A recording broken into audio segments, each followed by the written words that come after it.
نحمده ونصلي على رسوله الكريم أما بعد فأعوذ بالله من الشيطان الرجيم بسم الله الرحمن الرحيم وما آتاكم الرسول فخذوه وما نهاكم عنه فانتهوا واتقوا الله إن الله شديد العقاب صدق الله العظيم رب اشرح لي صدري ويسر لي أمري واحلل عقدة من لساني يفقه قولي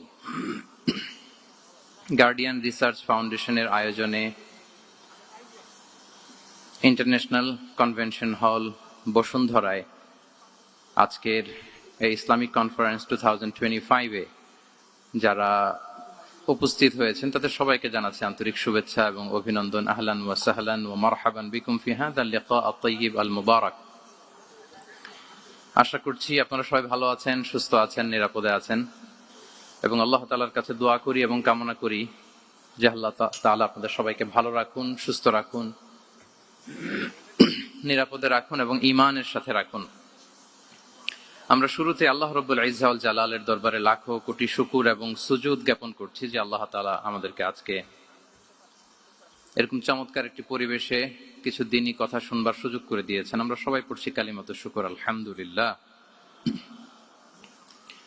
আল্লাহ তাআলার শুকরিয়া জ্ঞাপনের পাশাপাশি আমি আজকের এই প্রোগ্রামের অর্গানাইজিং কমিটি গার্ডিয়ান রিসার্চ ফাউন্ডেশনকে অন্তরের অন্তঃস্থল থেকে ধন্যবাদ জানাতে চাই, শুভেচ্ছা জানাতে চাই, যারা দীর্ঘদিন অনেক প্ল্যান প্রোগ্রাম করে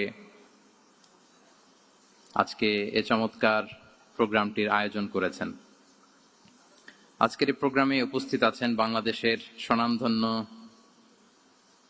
শিক্ষাবিদ, চিন্তক, গবেষক, স্কলার্স, এন্টারপ্রেনার্স, ব্যবসায়ী, সাংবাদিক বন্ধুরা, মিডিয়া কর্মী, ভলান্টিয়ার্স। আমি আপনাদের সবাইকে আবারও শুভেচ্ছা এবং মোবারকবাদ জানিয়ে শুরু করছি। সম্মানিত সুধী, আপনারা সবাই কেমন আছেন? আলহামদুলিল্লাহ, আমরা সবাই ভালো আছি। অনেক চমৎকার চমৎকার টপিকে আপনারা আজকে কথা শুনেছেন। আমি দেখেছি যে ইসলামোফোবিয়া নিয়ে এখানে লেকচার হয়েছে, গ্লোবালাইজেশন অফ ইসলাম নিয়ে কথা হয়েছে, প্যারেন্টিং নিয়ে কথা হয়েছে।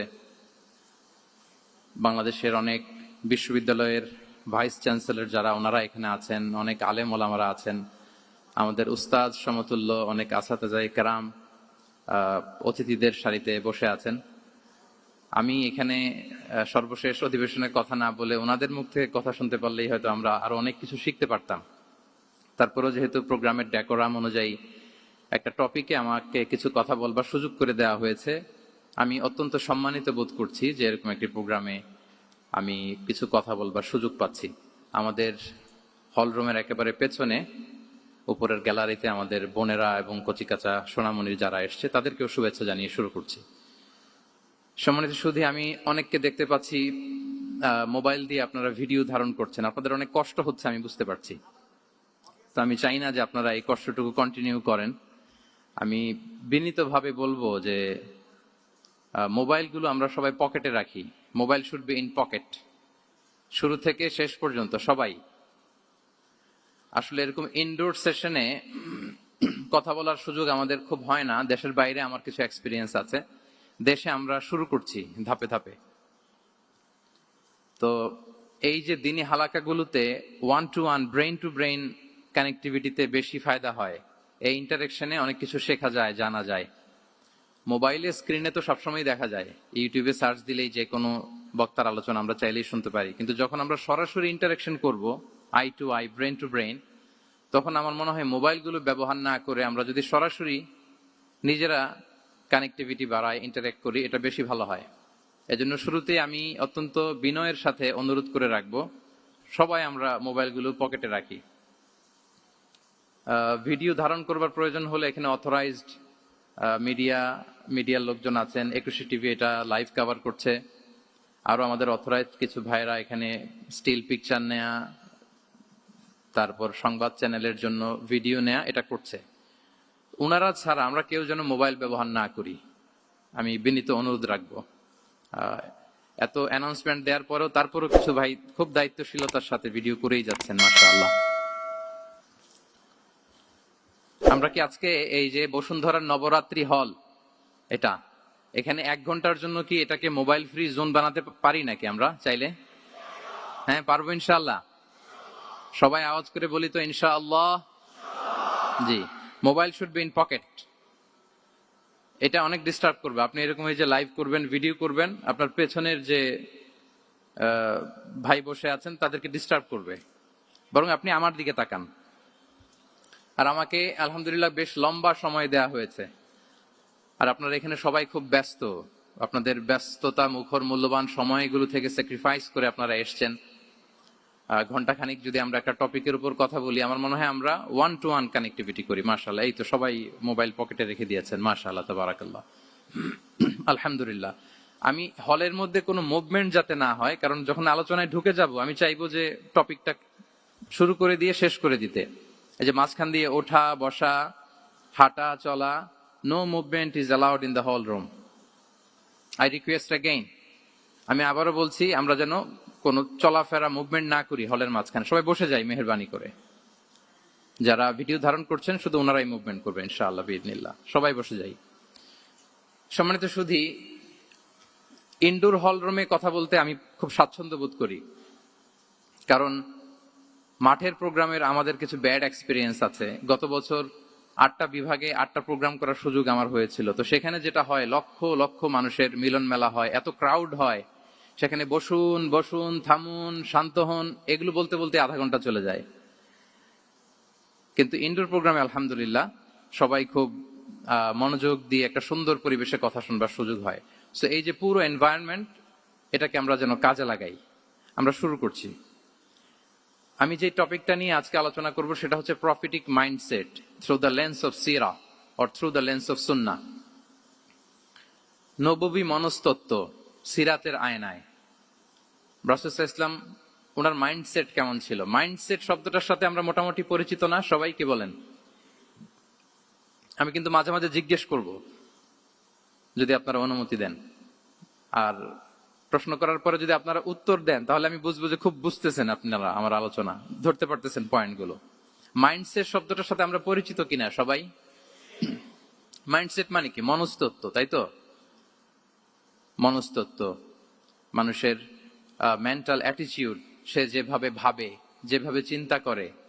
একটা মানুষ তার চারপাশের জগৎটাকে যেভাবে দেখে, যেভাবে ভাবে, যেভাবে চিন্তা করে এবং যেভাবে সে সিদ্ধান্ত নেয়, এটাকে বলে তার mindset, the way of thinking. তো রাসূলুল্লাহ সাল্লাল্লাহু আলাইহি ওয়া আলিহি ওয়াসাল্লামের মাইন্ডসেট কেমন ছিল? তিনি বিভিন্ন সিচুয়েশনে কিভাবে সিচুয়েশনটাকে ডিল করতেন? ওনার অ্যাপ্রোচ কেমন ছিল? কোন পরিস্থিতিতে কিভাবে রিয়্যাক্ট করতেন, কিভাবে রেসপন্স করতেন, কিভাবে থিঙ্ক করতেন, কিভাবে ডিসিশন মেকিং করতেন? এই টোটাল বিষয়টাকে আজকে আমরা prophetic mindset through the lens of সিরাতে কভার করবার চেষ্টা করবো ইনশাআল্লাহ। একটু ভারী টপিক, তারপরে খুব সহজ করে উপস্থাপন প্রেজেন্টেশন করতে পারলে এটা বোঝা যাবে ইনশাআল্লাহ বিইذনিল্লাহ। তাহলে আমি প্রায়ই রাসূল সাল্লাল্লাহু আলাইহি ওয়াসাল্লামের মাইন্ডসেট বোঝানোর জন্য সিরাতে ঢুকে যাব, মানে রাসূল সাল্লাল্লাহু আলাইহি ওয়াসাল্লামের আসিরা আল আতিরা আল মুবারাকা, ওনার বায়োগ্রাফিতে প্রবেশ করব এবং সেখান থেকে রেফারেন্স গুলো শেয়ার করব আপনাদের সাথে, এবং সুন্নাহ থেকে রেফারেন্স শেয়ার করব, যাতে করে আমাদের কাছে ক্লিয়ার হয় যে ওনার মাইন্ডসেটটা কেমন, দৃষ্টিভঙ্গি কেমন। আমরা অনেকে বলি না যে দৃষ্টিভঙ্গি বদলান তো জীবন বদলে যাবে? এটা বলি না আমরা? তার মানে এটা খুব গুরুত্বপূর্ণ, মাইন্ডসেট খুব গুরুত্বপূর্ণ। আজকের এই শেষ অধিবেশনে আমরা প্রফিটিক মাইন্ডসেট নিয়ে কথা বলবো ইনশাআল্লাহ। আমি আমার রিসার্চে 12টা মাইন্ডসেট খুঁজে পেয়েছি, based on my personal research. আরো কিছু মাইন্ডসেট থাকতে পারে, কিন্তু মেইনলি ঘুরে ফিরে এই 12টার মধ্যেই সীমাবদ্ধ রাসূল সাল্লাল্লাহু আলাইহি ওয়াসাল্লামের মাইন্ডসেট। সেই 12টা মাইন্ডসেট কি কি, আমি পয়েন্টগুলো উল্লেখ করে আমি মূল আলোচনাতে প্রবেশ করছি। প্রথম হচ্ছে গড সেন্ট্রিক মাইন্ডসেট, 2 নম্বরে ভিশন ওরিয়েন্টেড, 3 নম্বরে উইজডম ড্রিভেন, 4 নম্বরে রিফর্ম সেন্ট্রিক, 5 নম্বরে ওপেন মাইন্ডেড, 6 নম্বর এন্টারপ্রেনাল, 7 নম্বর কনসিডারেট, 8 নম্বর ট্রান্সপারেন্ট, 9 নম্বর এপ্রিসিয়েটিভ, 10 নম্বর হচ্ছে ফ্লেক্সিবল, 11 নম্বর অপটিমিস্টিক, 12 নম্বর হচ্ছে রেজিলিয়েন্ট। এই 10টা mindset based on my research, আমার ক্ষুদ্র গবেষণা আমি খুঁজে পেয়েছি যে রাসূল সাল্লাল্লাহু আলাইহি ওয়াসাল্লাম এই ধরনের মানসিকতার অধিকারী ছিলেন, এই অ্যাপ্রোচের অধিকারী ছিলেন। তো এই 12টা পয়েন্টে যদি 5 মিনিট করেও কথা বলি, তাহলে 5-12 প্রায় 60 মিনিট, 1 ঘন্টা। তো আপনাদের কি ধৈর্য কুলাবে 1 ঘন্টা সময় ব্যয় করা? আল্লাহু আকবার, মাশাআল্লাহ, তাবারাকাল্লাহ। তো আমরা শুরু করি, দেখি কতটুকু আপনারা এনজয় করেন।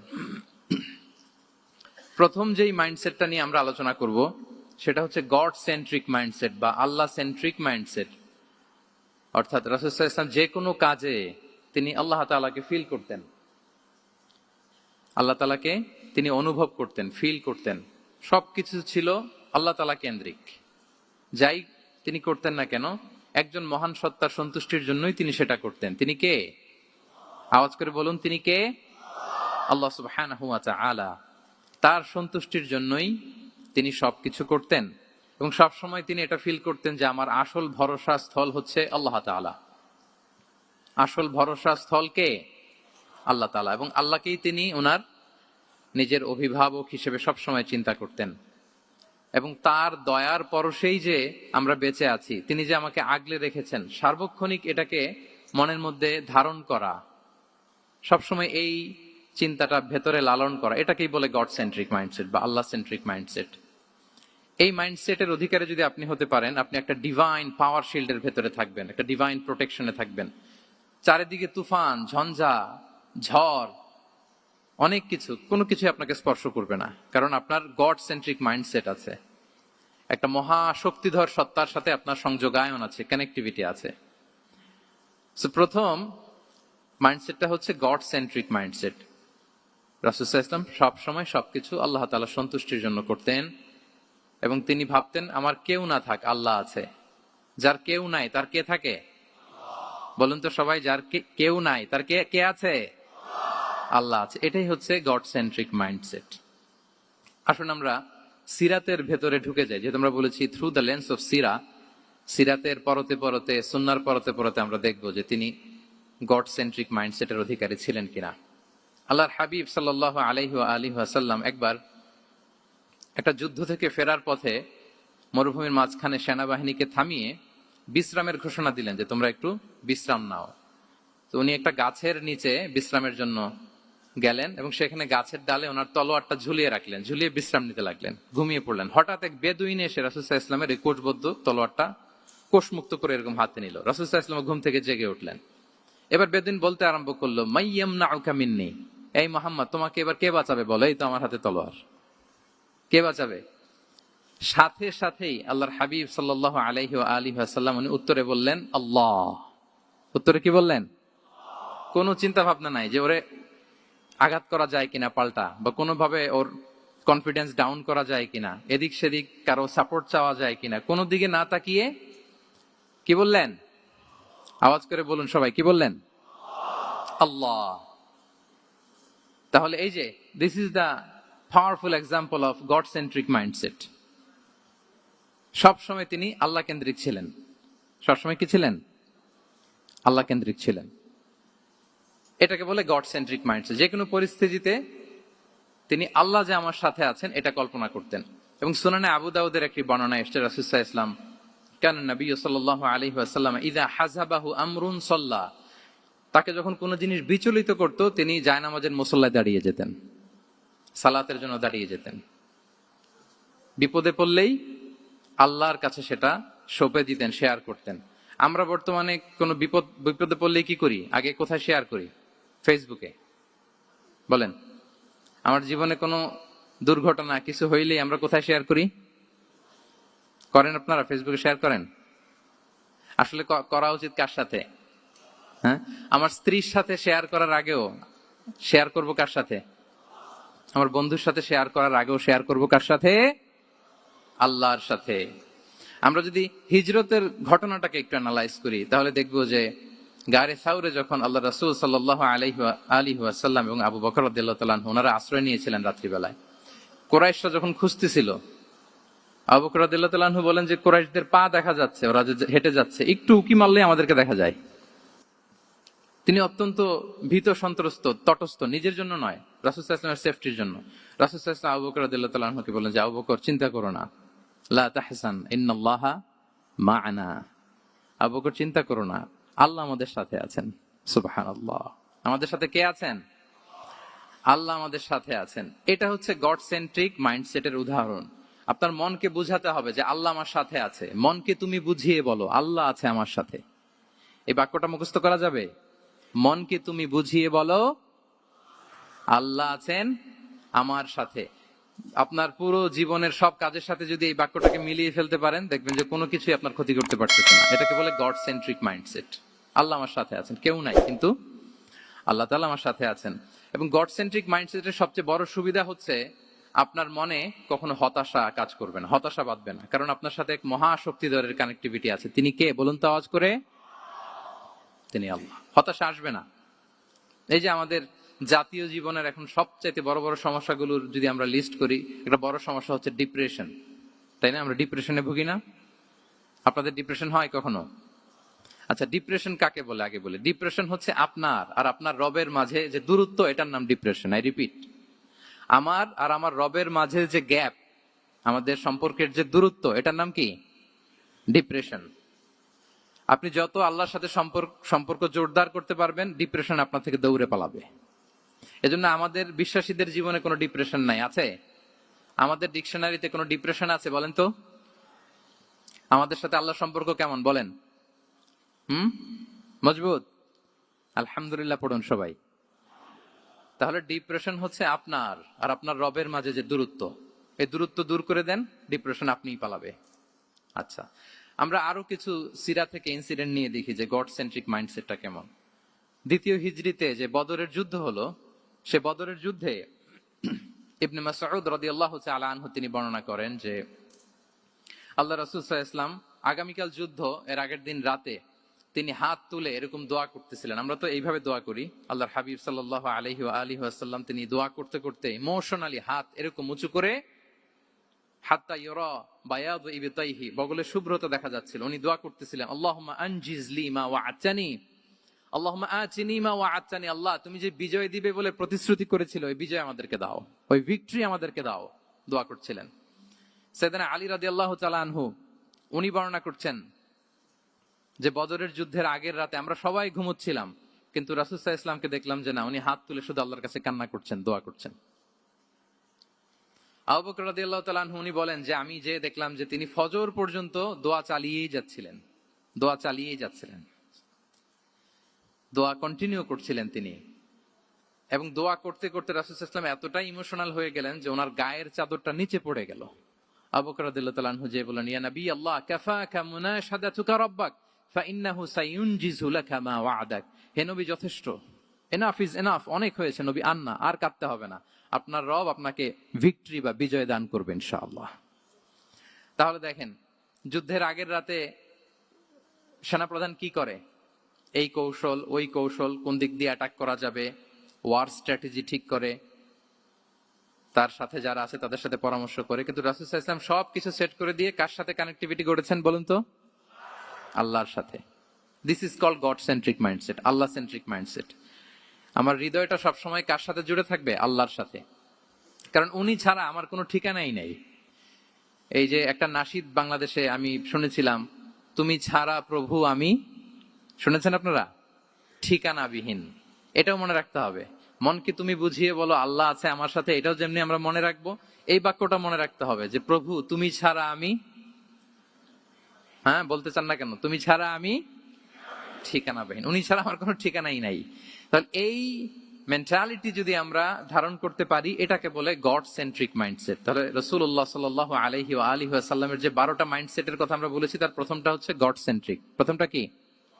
সবাই বলুন আওয়াজ করে, প্রথমটা কি?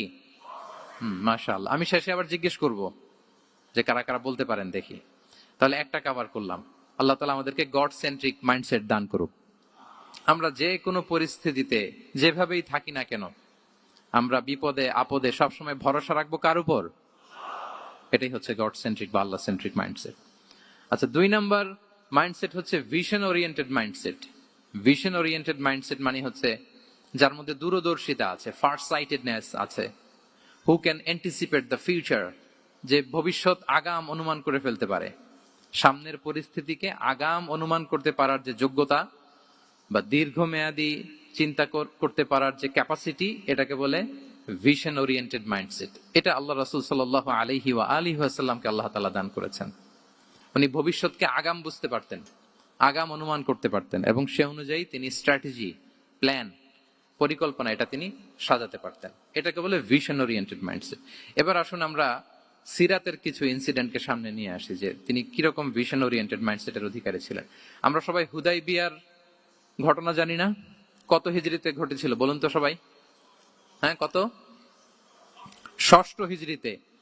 লাকাদ সাদাকাল্লাহু রাসূলাহুর রুইয়া বিল হক লাতাদখুলুন্নাল মাসজিদাল হারামা ইনশাআল্লাহু আমিনিন।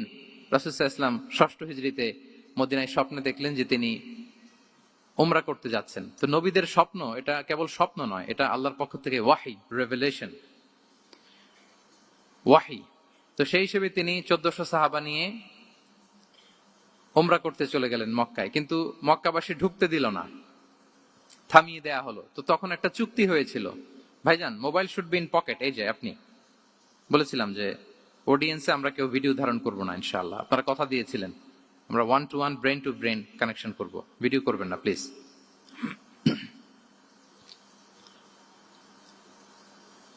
তাহলে উমরা করতে গেলেন 1400 সাহাবী। 1400 সাহাবী যখন উমরা করতে গেলেন, উমরা করতে দেয়া হলো না। তখন একটা চুক্তি করা হলো।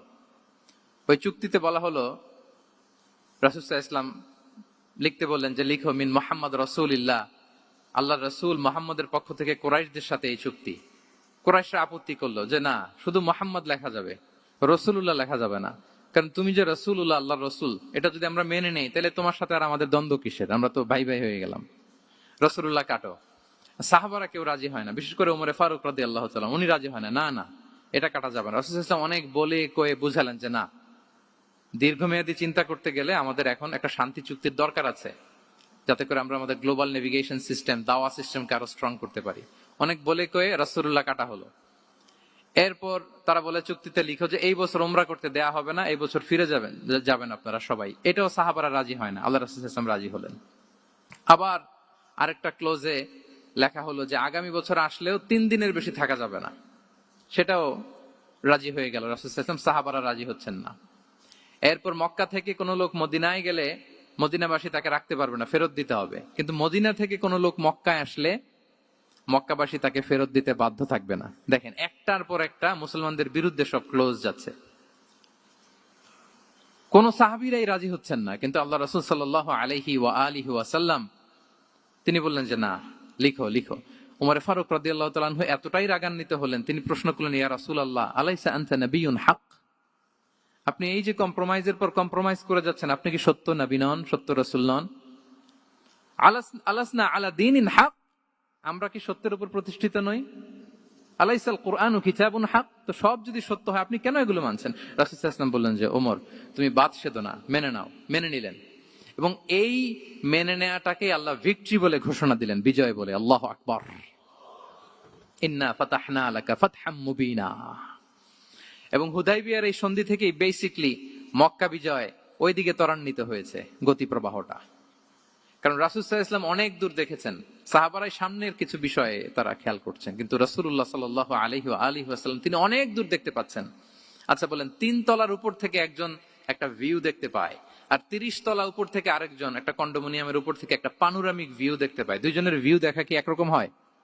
বলেন, একরকম হবে? কখনোই হবে না। তাহলে 30 তলার উপর থেকে যিনি দেখবে তিনি একটা পানোরামিক ভিউ দেখবে, দ্য টোটাল সিনারিও তার কাছে ক্রিস্টাল ক্লিয়ার হবে, যেটা সাহাবা রিদওয়ানুল্লাহি তাআলা আলাইহিম আজমাইন ওনাদের কাছে ক্লিয়ার ছিল না। এবং ঠিকই এই যে এটাতে বেশি দিন স্থায়ীও হয়নি, 6 হিজরি থেকে 8 হিজরি, মাত্র 3 বছরের ব্যবধানে রাসূল সাল্লাল্লাহু আলাইহি ওয়াসাল্লাম যত রিজিওনাল সুপার পাওয়ার ছিল, ওয়ার্ল্ড সুপার পাওয়ার ছিল, পার্সিয়ান এম্পায়ার, তারপর Roman empire, Byzantine empire, Egyptian empire, সব এম্পায়ারদের কাছে চিঠি পাঠিয়েছেন, সালামুন আলা মান ইত্তাবা আল হুদা আসলিম তাসলাম। এবং ইসলামের এক্সপান্ড হয়েছে, ওনার গ্লোবাল নেভিগেশন সিস্টেম উনি চালু করেছেন। এর কারণ কি? উনি ছিলেন ভিশন ওরিয়েন্টেড মাইন্ডসেটের অধিকারী, দূরদর্শী, অনেক দূর দেখতে পেতেন, অনেক দূর তিনি দেখতে পেতেন, দীর্ঘমেয়াদী তিনি পরিকল্পনা করতে পারতেন। এটা হচ্ছে ভিশন ওরিয়েন্টেড মাইন্ডসেট যারা হয় তাদের ক্যারেক্টারিস্টিক্স বা ফিচার। আরো একটা উদাহরণ দেই, আপনারা কি বলতে পারেন যে আবিসিনিয়াতে নবুয়তি কত সালে সাহাবারা হিজরতে গিয়েছিল বলতে পারবেন কেউ? হ্যাঁ, নবুয়তি কত সালে? 5ম সালে। হ্যাঁ, নবুয়তি পঞ্চম বছর ওনারা আবিসিনিয়াতে, বর্তমানে যেটা ইথিওপিয়া বা ইরিত্রিয়া, সেখানে সাহাবারা হিজরতে গিয়েছিলেন। এবং আবিসিনিয়াতে এই যে হিজরতে গেল, তারা সবাই মিলে ফিরে এসেছিল মদিনায় কবে, এটা কি কেউ জানেন? যদি কেউ জানেন হাত তুলে আওয়াজ করে একটু বলতে হবে, একটু ইন্টারেক্টিভ সেশন হোক দেখি। আবিসিনিয়ায় যারা হিজরতে গিয়েছিলেন সব শেষে দল বল সহ সবাই পার্মানেন্টলি মদিনায় শিফট করেছেন কবে? জি, আল্লাহ আকবার, মাশাআল্লাহ মাশাআল্লাহ। বসুন। খায়বার বিজয়ের দিন এসেছিলেন। আবিসিনিয়াতে যারা হিজরতে গিয়েছিলেন তারা মদিনায় ব্যাগ এন্ড ব্যাগেজ সবকিছু নিয়ে খায়বার বিজয়ের সময়, মানে সপ্তম হিজরিতে এসেছিলেন। তো রাসূল সাল্লাল্লাহু আলাইহি ওয়াসাল্লাম যখন মক্কা থেকে মদিনায় হিজরত করলেন, সব সাহাবারা মদিনায় চলে আসছেন। মদিনায় এখন একটা ইসলামিক সোসাইটি, ইসলামিক স্টেট। বদরের যুদ্ধে মুসলমানদের বিজয়, খন্দকে বিজয়, খন্দক তো পঞ্চমে। তারপরে ওনারা কেন আসে না বলেন তো? আসেনি। সপ্তম হিজরিতে এসেছেন। জাফর রাদিয়াল্লাহু তাআলা আনহুর নেতৃত্বে, সাইয়েদনা আলী রাদিয়াল্লাহু তাআলা আনহুর আপন ভাই, বড় ভাই, ওনার নেতৃত্বে যখন সপ্তম হিজরিতে প্রায় ওখানে যাওয়ার 15 বছর পর যখন তারা সবাই ফিরলেন, রাসূল সাল্লাল্লাহু আলাইহি ওয়াসাল্লাম এত খুশি হলেন, তিনি বললেন, মা আদরি বিআইয়িহিমা আনা আফরাহ বিফাতহি খাইবার আও বিকুদুমি জাফর। আমি কোনটাতে বেশি খুশি আজকে আমি জানি না, খায়বার বিজয়ে বেশি খুশি না আমার ভাই জাফরকে পেয়ে বেশি খুশি। আল্লাহু আকবার। এত খুশি হয়েছিলেন। তো এখন এমনি তো মনে প্রশ্ন জাগে যে রাসূল সাল্লাল্লাহু আলাইহি ওয়াসাল্লাম যখন মদিনায় চলে আসলেন, কোরআনের আয়াতগুলো নাজিল হয়, সালাত ফরজ হলো, যাকাত আসলো, সব হলো, একটার পর একটা হচ্ছে, ইসলামিক স্টেট, তো ওনারাই কেন আবিসিনিয়াতে পড়ে আছেন? প্রশ্ন জাগে না? ওই সময় একটা ক্রাইসিস মোমেন্ট ছিল, তখন ওনারা গিয়েছিল আবিসিনিয়াতে, কিন্তু আসে না কেন? ওনারা এসেছেন সপ্তম হিজরিতে। এর কারণ আবিসিনিয়ায় কিছু মুসলিমদেরকে রেখে দেওয়া, এটা রাসূলুল্লাহ সাল্লাল্লাহু আলাইহি ওয়াসাল্লামের প্ল্যান বি ছিল। কি ছিল? Plan B. রাসূল সাল্লাল্লাহু আলাইহি ওয়াসাল্লাম অপেক্ষা করছিলেন যে মদিনাকে প্রথমে ইন্টারনাল যত থ্রেট আছে এগুলো থেকে মুক্ত করতে হবে, এরপরে মদিনাকে যত এক্সটার্নাল থ্রেট আছে এগুলো থেকে মুক্ত করতে হবে। সব যখন মুক্ত করে উনি দেখলেন যে না, মদিনা সেফ জোন, এখন আর আলাদা একটা বেজ, একটা এক্সট্রা সেফ জোন বা এডিশনাল বেজ আমার কোথাও দরকার নাই, তখনই তিনি লোক পাঠালেন যে যাও, জাফরের নেতৃত্বে আবিসিনিয়ায় যারা হিজরত করেছে তারা সবাই মদিনায় চলে আসে। সুবহানাল্লাহি বিহামদি। তাহলে একটা প্ল্যানে কাজ করতেন না। আমরা তো এরকম করি, একটাই প্ল্যান। প্ল্যান কয়টা? এটা যদি ওয়ার্ক না করে শেষ, আমু নাই সালাও নাই। কিন্তু রাসূলুল্লাহ সাল্লাল্লাহু আলাইহি ওয়া আলিহি ওয়াসাল্লামের প্ল্যান এ ছিল, প্ল্যান বি ছিল, প্ল্যান সি ছিল। প্ল্যান এ ওয়ার্ক না করলে প্ল্যান বি তে যেতেন, বি ওয়ার্ক না করলে সি তে যেতেন, এইভাবে তিনি কাজ করতেন। তাহলে এটা হচ্ছে বেসিকলি ভিশন ওরিয়েন্টেড মাইন্ডসেটের অধিকারী যারা, তারা এটা করে, যারা ফিউচারকে অ্যান্টিসিপেট করতে পারে, আগাম অনুভব করতে পারে যে কি হতে পারে সামনে। এই যে বাংলাদেশের বিভিন্ন প্ল্যান পরিকল্পনায় আমরা দেখা যায় যে এখান দিয়ে একটা ব্রিজ করে পরে ভাঙতে হয়, রাস্তা একটা তৈরির পরে ভাঙতে হয়, কোথায় এক টানেল হয়ে আছে প্রতি মাসে মাসে এখন লস হয়, তারপর 1 ঘন্টা বৃষ্টি হলে পুরো ঢাকা শহর এটা বন্যা হয়ে যায়। এগুলো হচ্ছে একাধিক প্ল্যান না থাকা, ভিশনারি অ্যাটিটিউডের অধিকারী না হওয়ার কারণে এই ঝামেলাগুলো আমাদের হচ্ছে। তো প্রফিটিক সিরার এই প্রফিটিক মাইন্ডসেট থেকে আমাদের নেয়ার বিষয় হচ্ছে এটা, যে আমাদেরকে ভিশনারি অ্যাটিটিউডের হতে হবে। রাসূল সাল্লাল্লাহু আলাইহি ওয়াসাল্লাম ভিশন ওরিয়েন্টেড মেন্টালিটির ছিলেন। আগাম, আজ থেকে 50 বছর পরে বাংলাদেশে কি ক্রাইসিস হতে পারে, আজ থেকে ঠিক 100 বছর পরে বাংলাদেশে কি হতে পারে, ওই রোড ম্যাপকে সামনে রেখে আমাদেরকে প্ল্যান করতে হবে। এটাকে বলে ভিশন ওরিয়েন্টেড মাইন্ডসেটের অধিকারী হওয়া। তাহলে 12টা মাইন্ডসেটের কয়টা আমরা কভার করলাম বলেন তো? প্রথমটা কি ছিল? গড সেন্ট্রিক বা আল্লাহ সেন্ট্রিক। দ্বিতীয়টা ভিশন ওরিয়েন্টেড মাইন্ডসেট। 3 নাম্বার হচ্ছে wisdom driven mindset. Wisdom, wisdom মানে হচ্ছে প্রজ্ঞা। প্রজ্ঞা কি? জ্ঞান আর কমন সেন্স দুইটা একসাথে হইলে ওইটারে প্রজ্ঞা বলে। When the knowledge and common sense join together, it reflects as wisdom. আপনার জ্ঞান এবং আপনার কমন সেন্স একসাথে হইলে ওইটা উইজডম হয়ে যায়। রাসূল সাল্লাল্লাহু আলাইহি ওয়াসাল্লাম ছিলেন প্রজ্ঞায় সমৃদ্ধ এক মননের অধিকারী। ওনার সব কিছুতেই প্রজ্ঞা ছিল, প্রজ্ঞা ছিল। উইজডম ইন গিভিং অ্যাডভাইস, উপদেশ দেওয়ার সময় ছিল প্রজ্ঞা। Wisdom in policy making, policy making এর সময় সেখানে প্রজ্ঞা ছিল। Wisdom in action strategic plan, কোন স্ট্র্যাটেজিক প্ল্যানের ক্ষেত্রে প্রজ্ঞা ছিল। রাসূল সাল্লাল্লাহু আলাইহি ওয়াসাল্লাম একই প্রশ্নের উত্তর এক একজনকে এক এক ভাবে দিতেন। অনেক সাহাবারা জিজ্ঞেস করতেন যে রাসূলুল্লাহ একই প্রশ্ন, একে বললেন এইটা, ওরে বললেন ওইটা, ওরে বললেন আরেকটা, এটা কেন? তো রাসূল সাল্লাল্লাহু আলাইহি ওয়াসাল্লাম বললেন যে আমি জানি ওর কিসে ঘাটতি, আমি জানি ওর কি প্রয়োজন, আমি জানি ওর ওকে কোন নাসিহাটা দিলে কাজ করবে, ফলে এক একজনকে আমি এক এক ভাবে ক্লারিফাই করেছি। আল্লাহু আকবার। This is called wisdom. আচ্ছা, উইজডম, রাসূল সাল্লাল্লাহু আলাইহি ওয়াসাল্লাম যে উইজডম ড্রিভেন মাইন্ডসেটের অধিকারী ছিলেন, এটার কয়েকটা এক্সাম্পল আমরা সিরাত থেকে দেখি। মক্কা বিজয় হয়েছে কত হিজরিতে? কত? অষ্টম হিজরিতে যখন মক্কা বিজয় হলো, তখন রাসূল সাল্লাল্লাহু আলাইহি ওয়াসাল্লাম আম্মাজান আয়েশার সাথে গল্প করছিলেন আর বলছিলেন, আয়েশা, লাউলা হাদাসাতু আহদি কওমিকা বিল কুফরি লানাকাতুল কাবাতা ওয়ালা জাআলতুহা আলা আসাসি ইব্রাহিম। আয়েশা, তোমার এই মক্কাবাসী, তোমার এলাকার লোকজন যদি একটা কেওস সৃষ্টি না করতো, তাহলে কাবার যে আসল শেপ, আমি ওই আসল শেপে এটাকে ফেরত নিতাম, কিন্তু নিতে গেলে এখন একটা ঝামেলা বাঁধবে, এজন্য নিব না। ব্যাপারটা হচ্ছে, আমরা এখন যে কাবাটাকে দেখি, এটা হচ্ছে স্কয়ার আকৃতির। স্কয়ার মানে কি? বর্গাকৃতি, তাই তো? বর্তমান কাবা কোন আকৃতির বলেন তো? একটা বড় কিউবের সাইজ না? দূর থেকে দেখলে মনে হয় একটা বড় কিউবের সাইজ, কিউবের আকৃতি মানে স্কয়ার, চতুর্ভুজ। কিন্তু সাইয়েদনা ইব্রাহিম আলাইহিস সালাম যে কাবা নির্মাণ করেছিলেন, এটা কিন্তু এরকম কিউব ছিল না, ওটা ছিল রেক্ট্যাঙ্গেল। রেক্ট্যাঙ্গেল ছিল, মানে আয়তাকৃতির ছিল, এরকম লম্বা। এই যে এই টেবিলটা যেরকম, টেবিলের যে শেপ এরকম ছিল, এরকম লম্বা কাবা ঘর ছিল আয়তাকৃতির। কিন্তু এখন এটা কমে স্কয়ার আকৃতির হয়ে গেছে। এর কারণটা কি? কাবা একবার ওখানে অগ্নিকাণ্ড ঘটার কারণে ধ্বংস হয়েছিল, ফলে কাবাকে আবার রিনোভেশন করা লেগেছিল, পুনর্নির্মাণ।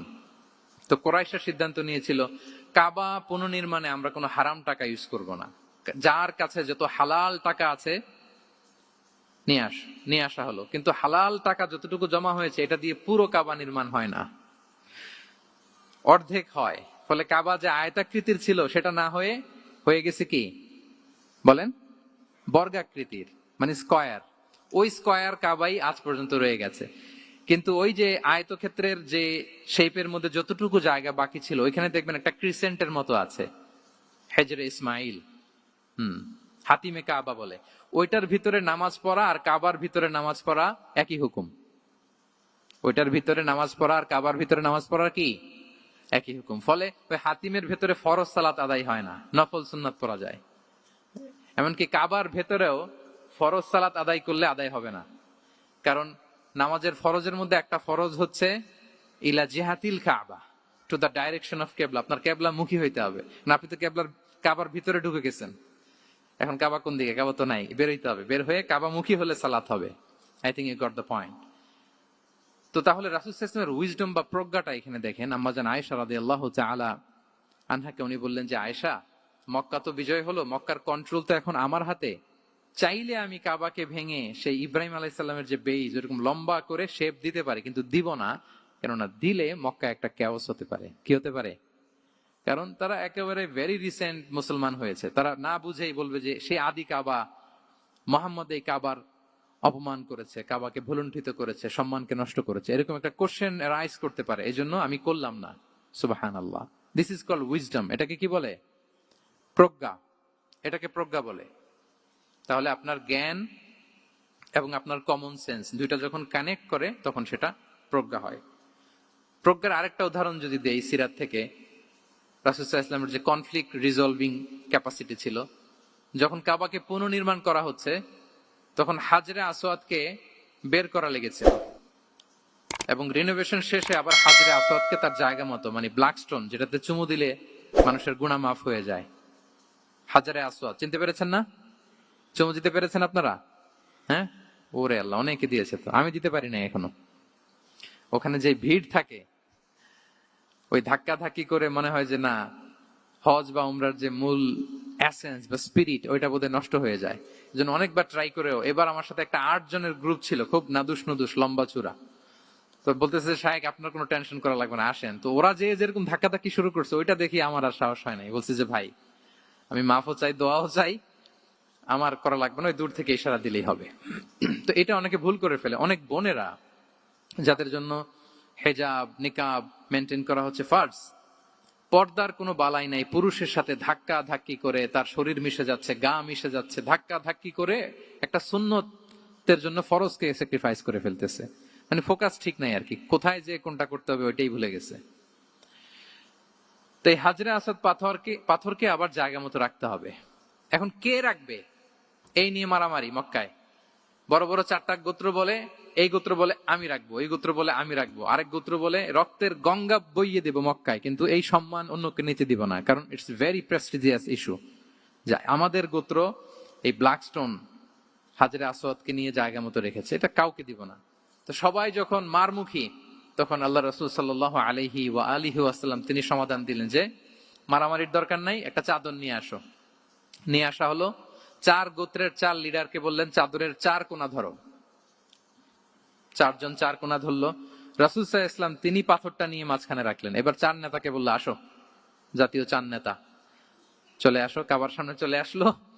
এরপরে আল্লাহ রাসূল সাল্লাল্লাহু আলাইহি ওয়াসাল্লাম ওনার মোবারক হাত দিয়ে, বরকতময় হাত দিয়ে হাজরা আসওয়াদকে নিয়ে নিজ হাতে রাখলেন। এবার সবাই হ্যাপি, কারণ অংশগ্রহণ করতে পারছে। আসলে মূল স্ট্যাটাস কিন্তু চলে গেছে রাসূলের দিকে, নাকি? ওরা তো এটা টাচও করতে পারে নাই, পারছে? ওরা চাদর ধরেই হ্যাপি, কিন্তু পাথরটা ধরেছিল কে? রাসূল সাল্লাল্লাহু আলাইহি ওয়াসাল্লাম। চাদরে রেখেছিল কে? রাসূল সাল্লাল্লাহু আলাইহি ওয়াসাল্লাম। চাদর থেকে নিয়ে আবার কাবা ঘরে সেট করেছিল কে? রাসূলুল্লাহ সাল্লাল্লাহু আলাইহি ওয়া আলিহি ওয়াসাল্লাম। এভাবে উনি কনফ্লিক্ট রিজলভ করতেন থ্রু হিজ উইজডম, ওনার প্রজ্ঞার মধ্য দিয়ে। আমরা যদি তায়েফের ঘটনা দেখি, রক্তাক্ত হয়েছেন, পাহাড়রক্ষী ফেরেশতারা এসে বলেছে রাসূলুল্লাহ জাস্ট অর্ডার করেন, আমরা কোলাপস করব এমন ভাবে the entire Taif city will be collapsed, একেবারে স্ম্যাশ করে দিব, পাউডার হয়ে যাবে। রাসূল সাল্লাল্লাহু আলাইহি ওয়াসাল্লাম বললেন না, বাল আরজু আন ইউখরিজাল্লাহু মিন আসলাবিহিম মান ইয়াবুদুল্লাহ ওয়াহদাহু ওয়া লা ইউশরিকু বিহি শাইআ। তিনি বললেন না, ওদেরকে ধ্বংস করে দিও না, ওদেরকে ধ্বংস করলে লা ইলাহা পড়বে কে? সুবহানাল্লাহ। কি উইজডম ড্রিভেন ছিলেন উনি। উনি বলেন যে আমি আশা করি, প্রত্যাশা রাখি, দোয়া করি যে ওরা আমাকে প্রত্যাখ্যান করেছে, কিন্তু ওদের যে নেক্সট জেনারেশন, ওরা সাক্ষী দিবে আশহাদু আল্লাহ ইলাহা ইল্লাল্লাহ ওয়া আশহাদু আন্না মুহাম্মাদার রাসূলুল্লাহ। এবং তাই হয়েছে। এখন তায়েফে যান, চারদিক থেকে আল্লাহু আকবার ধ্বনিতে মুখরিত তায়েফ, এবং এত চমৎকার শহর, এটা একটা টুরিস্ট ডেস্টিনেশন হয়ে গেছে। সৌদি আরবিয়াতে যারা যায়, তায়েফ না গেলে লোকদের ভালো লাগে না। ঠান্ডা, সবুজ শ্যামল, রেইনফল হয়, ফলমূল পাওয়া যায়। আব্দুল্লাহ ইবনে আব্বাস রাদিয়াল্লাহু তাআলা আনহুর স্মৃতিধন্য মসজিদ আছে, অনেকগুলো ইউনিভার্সিটি আছে, ইসলামিক ইনস্টিটিউশন আছে। এই যে নয়নাভিরাম তায়েফ, এটা রাসূল সাল্লাল্লাহু আলাইহি ওয়াসাল্লামের উইজডমের ফসল, ঠিক কিনা বলেন? ওই দিন যদি রাগের চোটে বলতো যে হ্যাঁ দাও, স্ম্যাশ করে দাও, তাইলে এই যে যারা শাহাদা পড়েছে, মুসলিম হয়েছে, এটা কিন্তু হতো না। তাহলে এটা হচ্ছে রাসূল সাল্লাল্লাহু আলাইহি ওয়াসাল্লামের প্রজ্ঞার একটা উদাহরণ। আর একটা উদাহরণে যাই। রাসূল সাল্লাল্লাহু আলাইহি ওয়াসাল্লাম যখন আকাবার দ্বিতীয় শপথ করে ফেললেন ইয়াসরিববাসীর সাথে, তখনও মদিনা হয়নি। তো তখন মদিনাবাসী বলল যে রাসূলুল্লাহ, আপনি তো এখনো হিজরত করবেন না, তো আমাদেরকে কোরআন শিখাবে কে, সালাত শিখাবে কে? আপনি একজন দায়ী পাঠান, আমাদের সাথে একজন টিচার দেন। রাসূল সাল্লাল্লাহু আলাইহি ওয়াসাল্লাম তখনও মদিনাতে হিজরতে যাননি, আমাদের সাথে একজন দায়ী পাঠাবেন। তো রাসূল সাল্লাল্লাহু আলাইহি ওয়াসাল্লাম একজনকে দায়ী হিসেবে পাঠিয়েছিলেন। বলেন ওই দায়ীর নাম কি? কি নাম? মুসআব ইবনে উমাইর রাদিয়াল্লাহু তাআলা আনহু, যিনি উহুদের যুদ্ধে শহীদ হয়েছিলেন, উনাকে পাঠিয়েছিলেন। দেখেন, উনি আবু বকর রাদিয়াল্লাহু তাআলা আনহুকে পাঠান নাই, পাঠিয়েছেন ওমর ফারুককে, ওসমান রাদিয়াল্লাহু তাআলা আনহু, আলী রাদিয়াল্লাহু তাআলা আনহু, কাউকে পাঠাইছেন? কারে পাঠালেন? মুসআবকে। এর কারণ হচ্ছে উনি দেখতে খুব স্মার্ট ছিলেন, খুব ড্যাশিং ফেসের অধিকারী ছিলেন, এলিট ফ্যামিলি, মক্কার এলিট ফ্যামিলির একজন যুবক ছিলেন, এবং উনি সবচেয়ে দামি দামি পারফিউম কালেক্ট করে ওইটা দিতেন। উনি মক্কার কোন রাস্তা দিয়ে হেঁটে গেলে লোকজন বুঝতো এই রাস্তা দিয়ে কিছুক্ষণ আগে হেঁটে গিয়েছে মুসআব ইবনে উমাইর। সুবহানাল্লাহ। আমরা বাংলায় বলি না যে আগে দর্শনদারি পরে গুণবিচারী? এই কথাটার সাথে পরিচিত আপনারা? আগে দর্শনদারি পরে গুণবিচারী। আল্লাহ তাআলা এক একজনকে আমাদেরকে এক এক অবয়বে সৃষ্টি করেছেন। হুয়াল্লাযী ইউসাউবিরুকুম ফিল আরহামি কাইফা ইয়াশা। আল্লাহর একটা নাম হচ্ছে তিনি আল মুসাউবির, দ্য ডিজাইনার। মায়ের গর্ভে থাকতেই আমাদের কার চেহারা, কার কণ্ঠস্বর, কার স্কিন কালার, কে কিরকম হব, সব ফিক্স তিনি ঠিক করে দিয়েছেন। এটা আল্লাহর দেয়া। কিন্তু রাসূল সাল্লাল্লাহু আলাইহি ওয়াসাল্লামের উইজডমের ব্যাপার হচ্ছে তিনি আবু বকর রাদিয়াল্লাহু তাআলা আনহু, ওমর রাদিয়াল্লাহু তাআলা আনহু, ওসমান আলী, কাউকে চুজ না করে কাকে পাঠালেন? মুসআব ইবনে উমাইরকে। যে তাকে দেখলেই সবাই আগে পাগল হয়ে যায়, মানে ইমপ্রেস হয়ে যায়। হ্যাঁ, ফার্স্ট ইমপ্রেশনটা তার খুব ভালো, খুব ভালো। উনি মুসআব ইবনে উমাইরকে পাঠালেন, এবং যেই প্ল্যান সেই কাজ। উনি যে পুরো মদিনা কাঁপায় ফেলছেন, মাশাআল্লাহ। মদিনার ঘরে ঘরে উনি ইসলামের বার্তা পৌঁছে দিয়েছেন। এবং স্বয়ং রাসূলুল্লাহ সাল্লাল্লাহু আলাইহি ওয়াসাল্লামের আগে তিনি মদিনাতে জুমার নামাজ পড়েছিলেন। কারণ জুমার বিধান আসছে, কিন্তু মক্কা এমন একটা ল্যান্ড যেখানে এখনো জুমা পড়া আবশ্যক হয় নাই, চারদিকে কুফর বেষ্টিত। তো রাসূল সাল্লাল্লাহু আলাইহি ওয়াসাল্লাম লোক পাঠিয়েছেন যে জুমার বিধান এসছে, মুসাব তুমি কিন্তু মদিনায় যারা আছে তাদেরকে নিয়ে জুমা পড়ে ফেলো। তো মুসাব রাদিয়াল্লাহু তাআলা আনহু স্বয়ং রাসূলুল্লাহ সাল্লাল্লাহু আলাইহি ওয়াসাল্লামের আগে রাসূল সাল্লাল্লাহু আলাইহি ওয়াসাল্লামের পারমিশন নিয়ে মদিনাতে জুমা কায়েম করে ফেলছে। সুবহানাল্লাহ, এত আসতে বললে হবে? সুবহানাল্লাহি ওয়া বিহামদিহি। দেখেন, উইজডম ড্রিভেন পার্সোনালিটির অধিকারী ছিলেন, প্রজ্ঞার অধিকারী ছিলেন, অন্য কাউকে পাঠাননি। কাকে পাঠিয়েছেন? মুসাব ইবনে উমাইর। তাহলে উনি যেই কাজটাই করতেন, যেটা বলতেন, যেটাতে এঙ্গেজ হতেন, এর নেপথ্যে প্রজ্ঞা ছিল। কি ছিল ভাই? উইজডম ছিল। আল্লাহ যেন সেই উইজডম আমাদেরকে দান করেন, আল্লাহ যেন সেই প্রজ্ঞা দিয়ে আমাদেরকে সমৃদ্ধ করেন। আমরা সবাই পড়ি আমিন। তাহলে কয়টা গেল? 3টা। 4 নাম্বার হচ্ছে রিফর্ম সেন্ট্রিক মাইন্ডসেট। মানে রাসূল সাল্লাল্লাহু আলাইহি ওয়াসাল্লাম সংস্কারবাদী ছিলেন আর কি। ভুলভাল দেখলে রিফর্ম করতেন, ইসলাহ করতেন, সংস্কার। এখন তো এই যে অনেকগুলো সংস্কার কমিটি হলো দেখলাম বাংলাদেশে, খুব সুন্দর, বিভিন্ন বিষয়ে সংস্কার হচ্ছে। এবং স্বাধীনতার পরে আমাদের বয়স তো আর বেশি না, মানে সব দলের লোকেরা মিলে একসাথে এরকম বসা, এরপর রাষ্ট্রীয় ইস্যু নিয়ে ডিসকাস করা, এরপর মাঝে মাঝে আবার ওয়াক আউট করা, আবার একটু মিষ্টি ঝগড়া করা, আবার একটু ফান করা, এসব কিছুর মধ্য দিয়ে জাতির জন্য ভাবা, নতুন নতুন চিন্তা প্রণয়ন। That's very good, I do appreciate. এটা দরকার। এমন বাংলাদেশই তো আমরা চেয়েছিলাম, ঠিক কিনা বলেন? এই যে রিফর্ম হচ্ছে, এটা অ্যাপ্রিসিয়েবল। রাসূল সাল্লাল্লাহু আলাইহি ওয়াসাল্লামের কিন্তু এই রিফর্ম সেন্ট্রিক মাইন্ডসেট ছিল। অন্যায় দেখলে, ভুলভাল দেখলে, অসঙ্গতি দেখলে, ইনকনসিস্টেন্সি দেখলে শুধরে দিতেন। শুদ্ধাচার অভিযান চালিয়েছেন মক্কাতেও মদিনাতেও, রিফর্ম করতেন। সব খারাপকে তিনি ভালো দিয়ে পরিবর্তন করে দিতেন। আসুন সিরাতের আয়নায়, থ্রু দ্য লেন্স অফ সিরা, আমরা দেখি কিভাবে পরিবর্তন করতেন। রাসূল সাল্লাল্লাহু আলাইহি ওয়াসাল্লামের একটা আদত বা হ্যাবিট ছিল, তিনি কোনো ব্যক্তির বা কোনো স্থানের কোনো বাজে নাম বা খারাপ নাম দেখলে এটা ভালো নামে চেঞ্জ করে দিতেন। মক্কা থেকে মদিনায় হিজরতের আগে মদিনার নাম ছিল ইয়াসরিব। কি ছিল?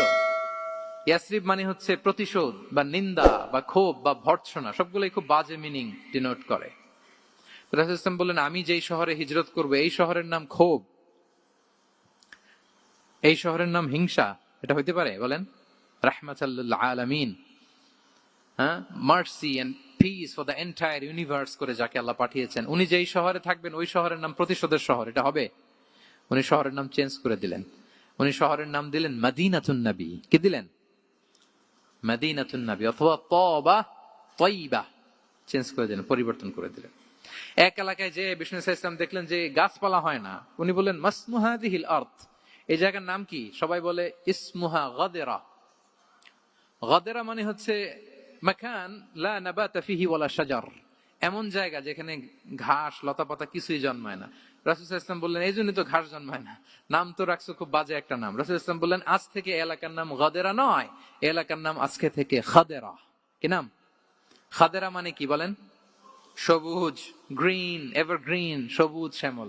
এবং রাসূল সাল্লাল্লাহু আলাইহি ওয়াসাল্লাম যখন গ্রিন ল্যান্ড নাম দিয়ে দিলেন, এরপর থেকে সবুজ শ্যামল করে আল্লাহ জায়গাটাকে বরকতময় করে দিলেন। Changing names.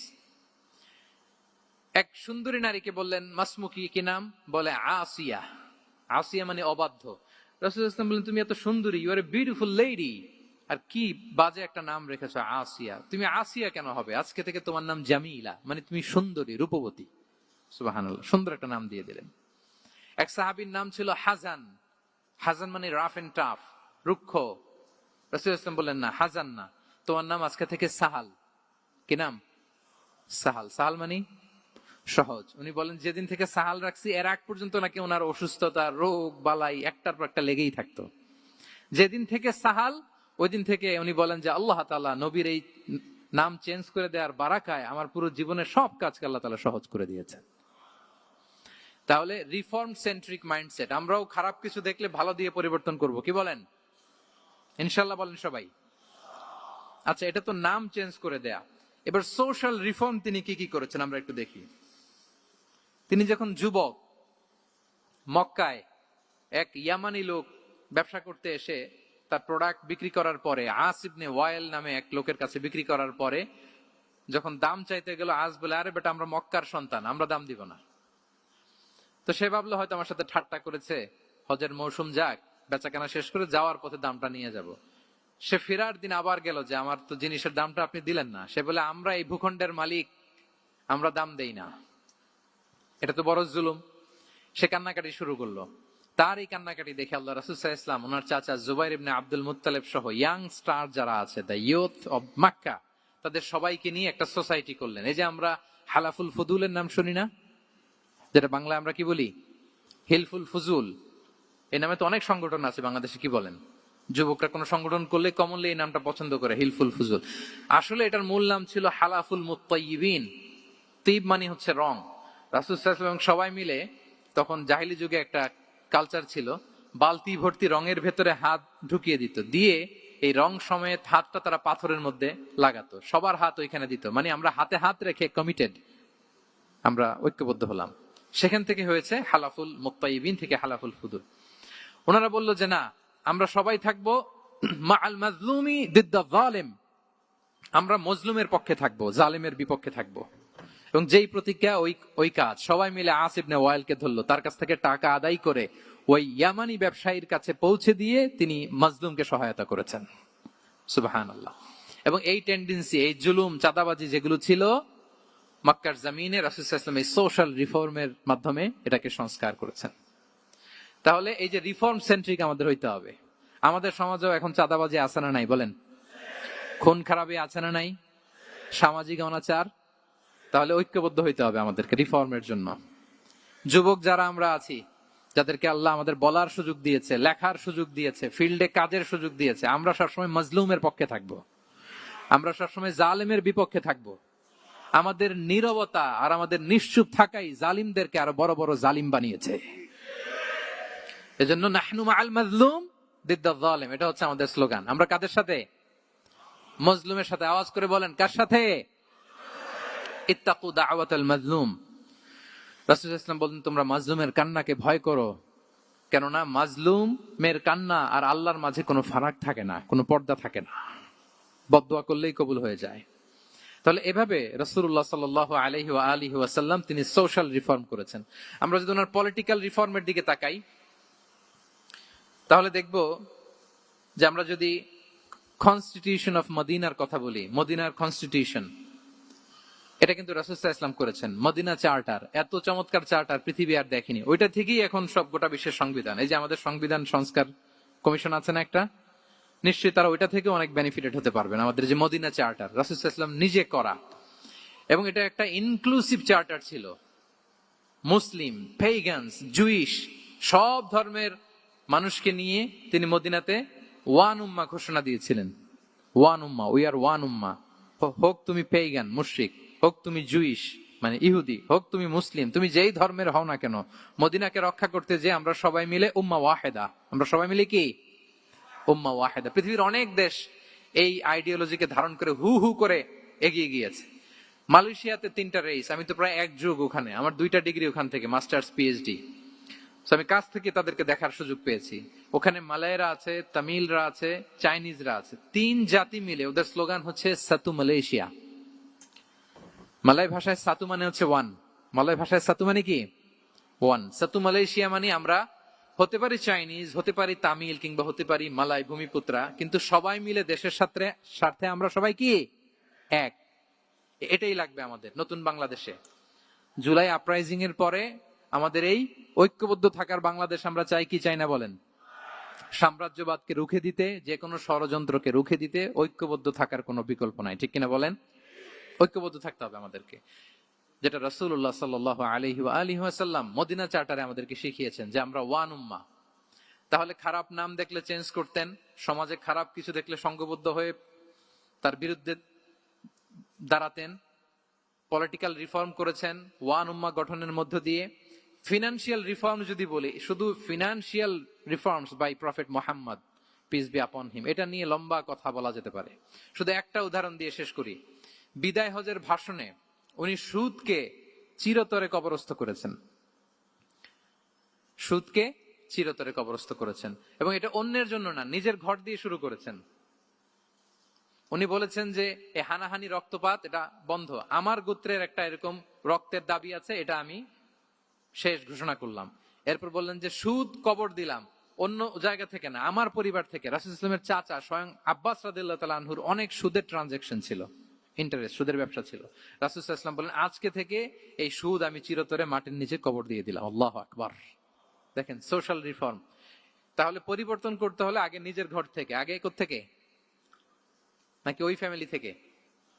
হ্যাঁ, আমাদের মধ্যে যেটা হয়, আমরা ওয়াজ নসিহত বা ভালো কথা শুনলেই এটাকে ধরে নিই যে এটা ওর জন্য, ওর জন্য। মানে প্রত্যেকটা ওয়াজই যে আমার জন্য হইতে পারে, প্রত্যেকটা নসিহাতের যে প্রাইম অডিয়েন্স আমি হইতে পারি, এইটা আমাদের মাথায় কেন যেন আসে না।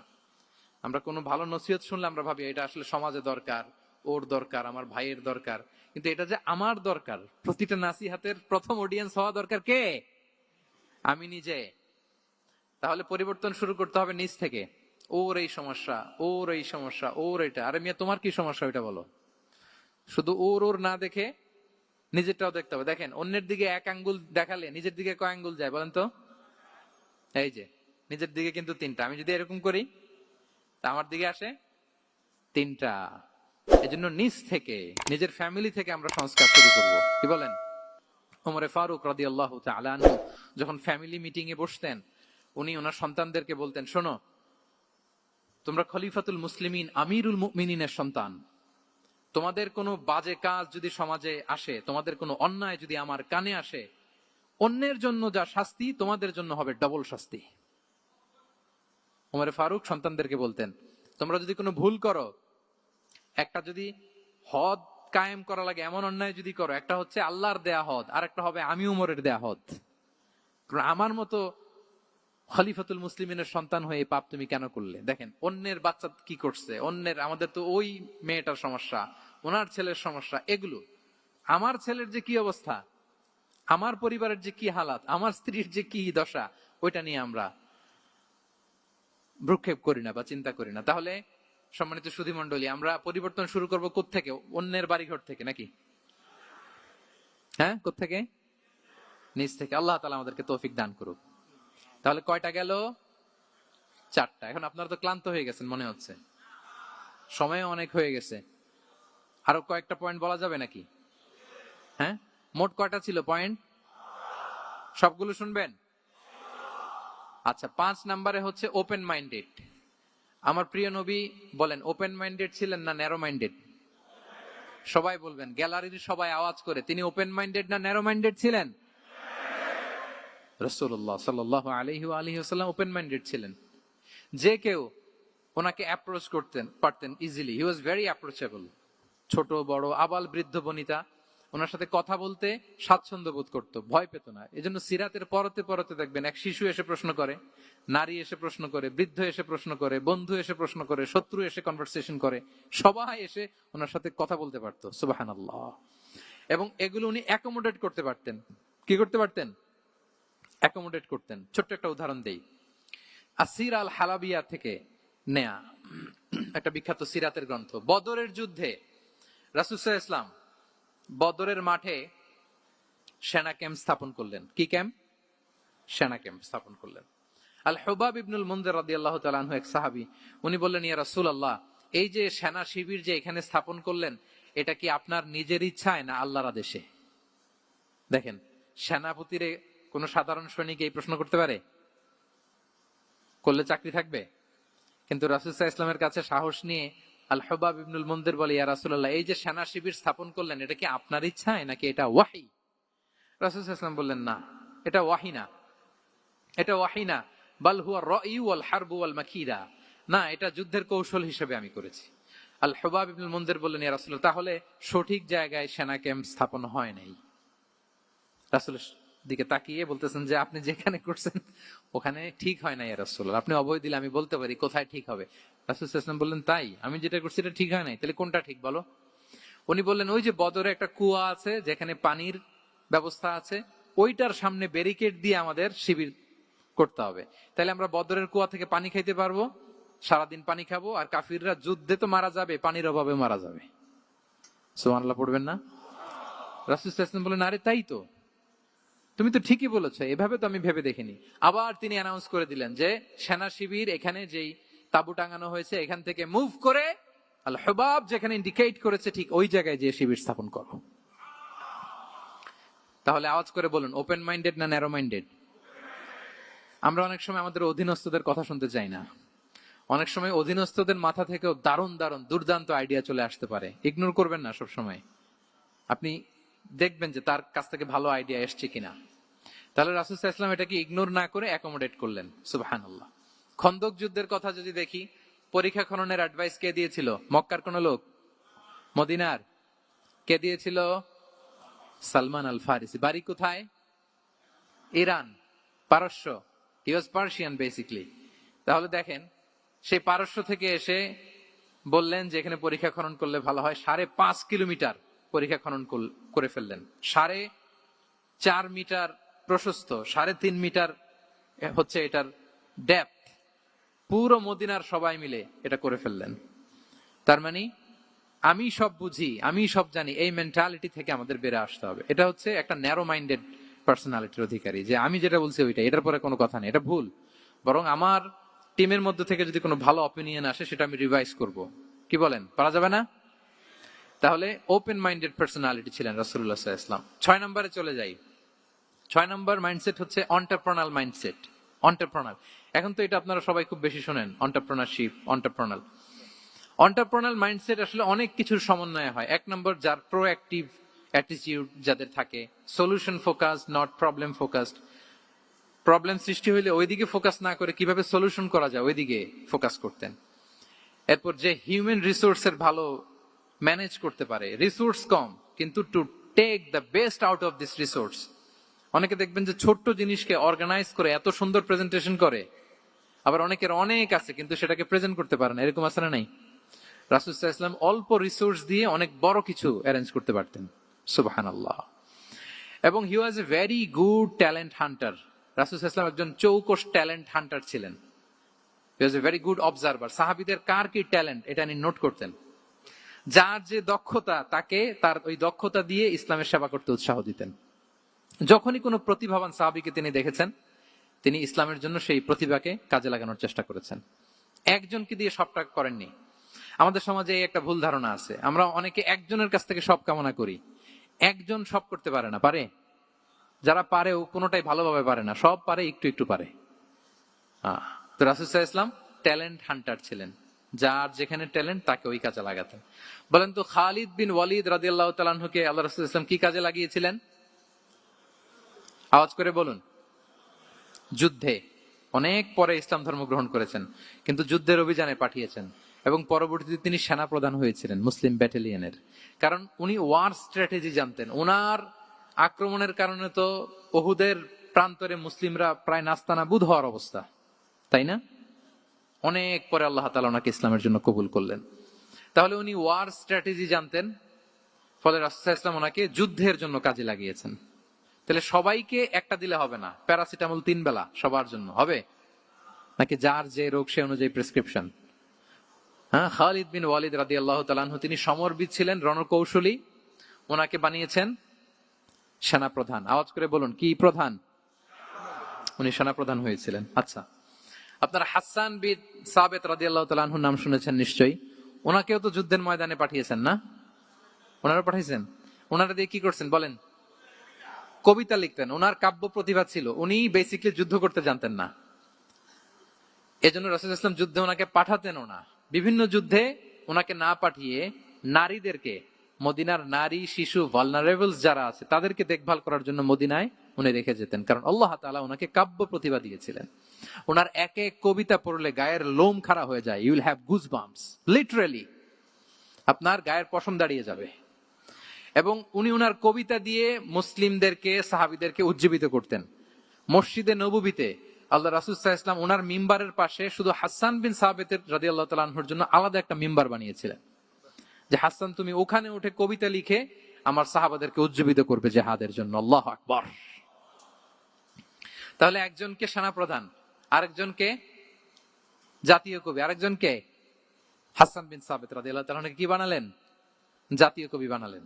আচ্ছা, হুযাইফা ইবনুল ইয়ামান রাদিয়াল্লাহু তাআলা আনহু, ওনার ছিল ডিটেকটিভ মাইন্ড, এজন্য ওনাকে রাসূল সাল্লাল্লাহু আলাইহি ওয়াসাল্লাম মদিনার গোয়েন্দা বিভাগের প্রধান বানিয়েছেন, হেড অফ ডিটেকটিভ ডিভিশন।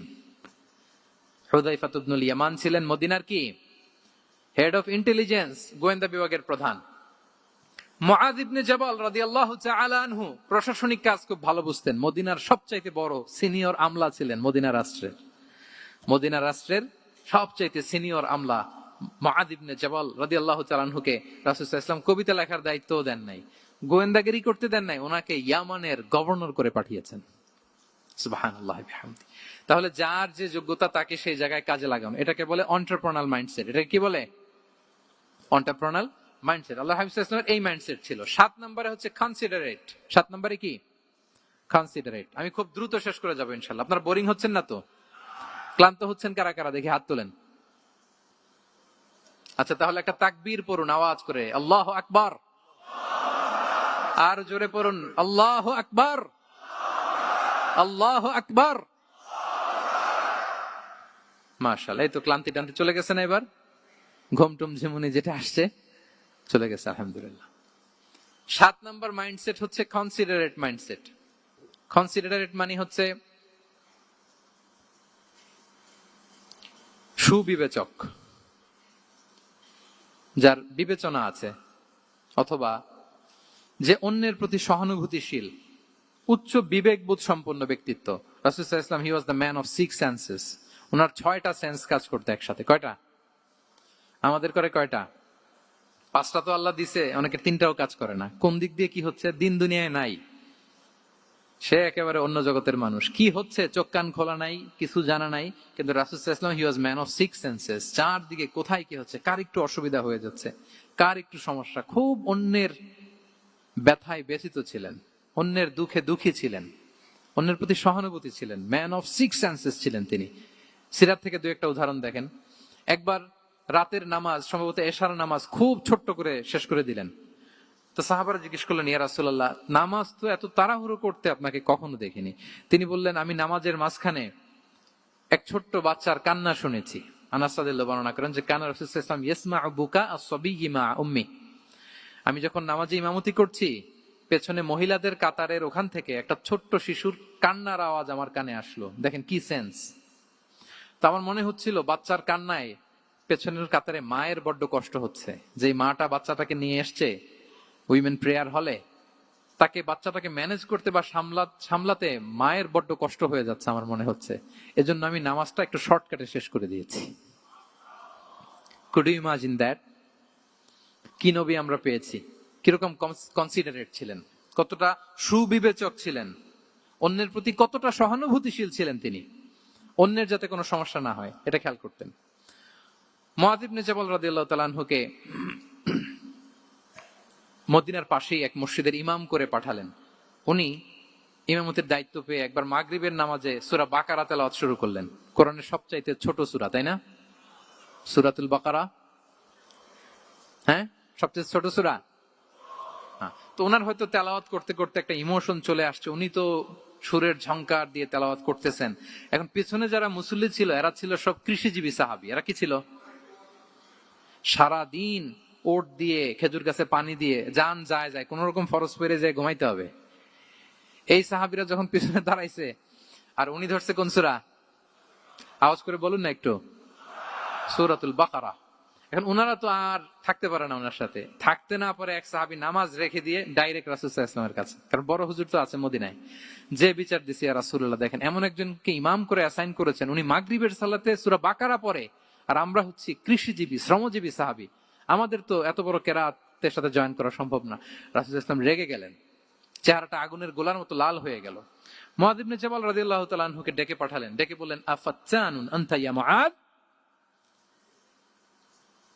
আফাত্তান, তুমি কি ফিতনা সৃষ্টি করতেছো? ওখানে পাঠাইছি কমিউনিটির ইউনিটি ধরে রাখার জন্য, তুমি ওখানে যে ফিতনা সৃষ্টি করতেছো।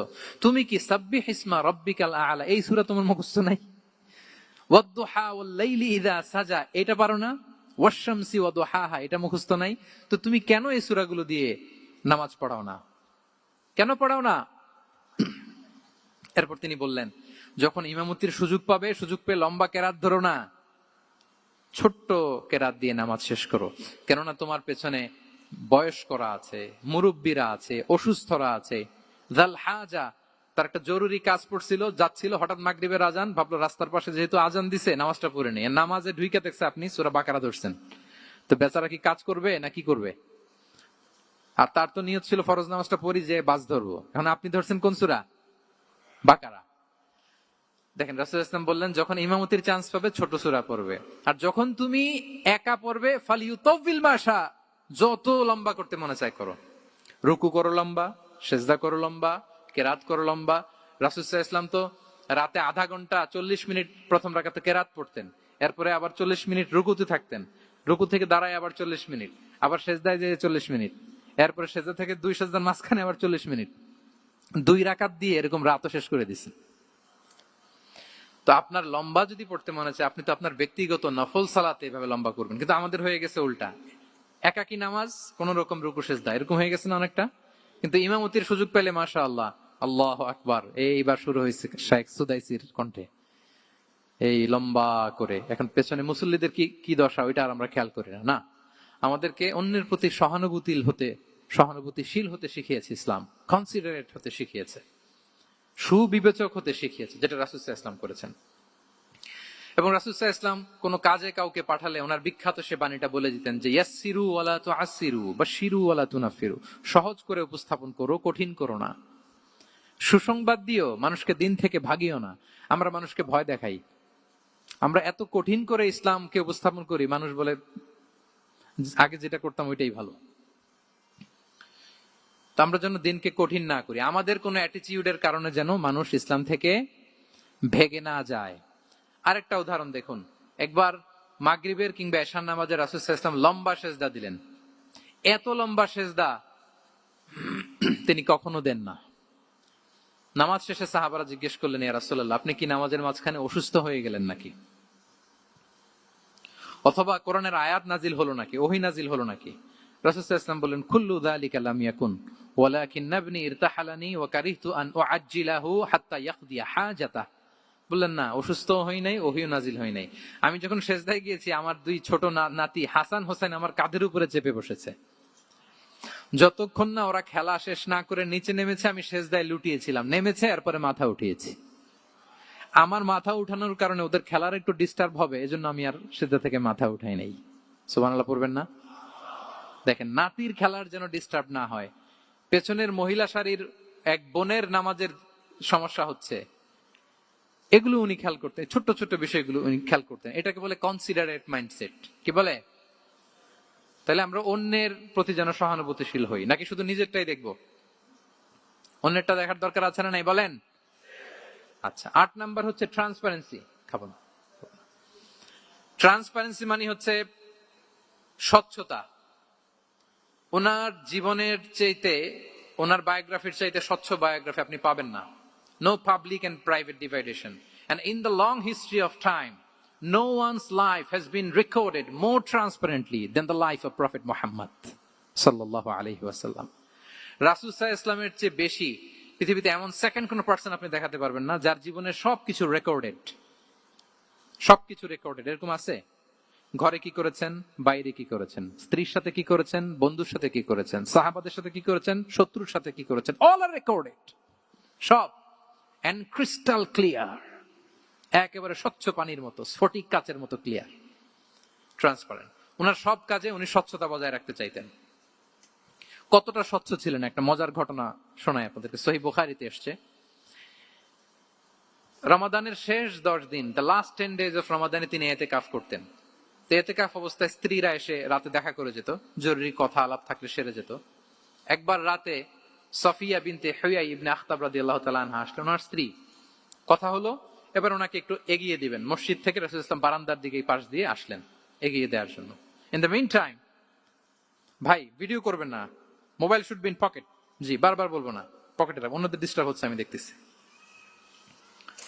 হঠাৎ 2 জন আনসারী সাহাবী পাশ দিয়ে হেঁটে যাচ্ছেন। রাসূল সাল্লাল্লাহু আলাইহি ওয়াসাল্লাম আম্মাজানকে বিদায় দিবেন এখানে। হঠাৎ করে তিনি আওয়াজ করে বললেন, আলা রিসলিকুমা, এই দাঁড়াও। ওই সাহাবী 2 জন রাসূল সাল্লাল্লাহু আলাইহি ওয়াসাল্লামের সাথে কে এটা টের পায় নাই, বুঝতে পারে নাই। বোরকায় আবৃত কোন এক নারী দেখে, রাসূল আর ওই নারীকে দেখে তারা আরো দ্রুত গতিতে হাঁটতে শুরু করে দিচ্ছে, আমরা চলে যাই এখান থেকে। দেখেন, রাসূল সাল্লাল্লাহু আলাইহি ওয়াসাল্লাম নিজের অবস্থানকে ট্রান্সপারেন্ট করার জন্য বললেন, আলা রিসলিকুমা, দাঁড়াও। দাঁড়ালেন। তখন রাসূল সাল্লাল্লাহু আলাইহি ওয়াসাল্লাম বললেন যে, ইন্নাহা উম্মুকুম সফিয়া, আমার পাশে যাকে দেখতে পাচ্ছ, বলে দেয়া ভালো যে সে কিন্তু অন্য কোনো নারী নয়, সে তোমাদের মা উম্মুল মুমিনিন সাফিয়া। সাহাবারা বলে সুবহানাল্লাহ ইয়া রাসূলুল্লাহ, ইয়া রাসূলুল্লাহ এ কেমন কথা, আপনি কেন আমাদের কাছে জবাবদিহি করতে যাচ্ছেন বা ক্লারিফাই করছেন?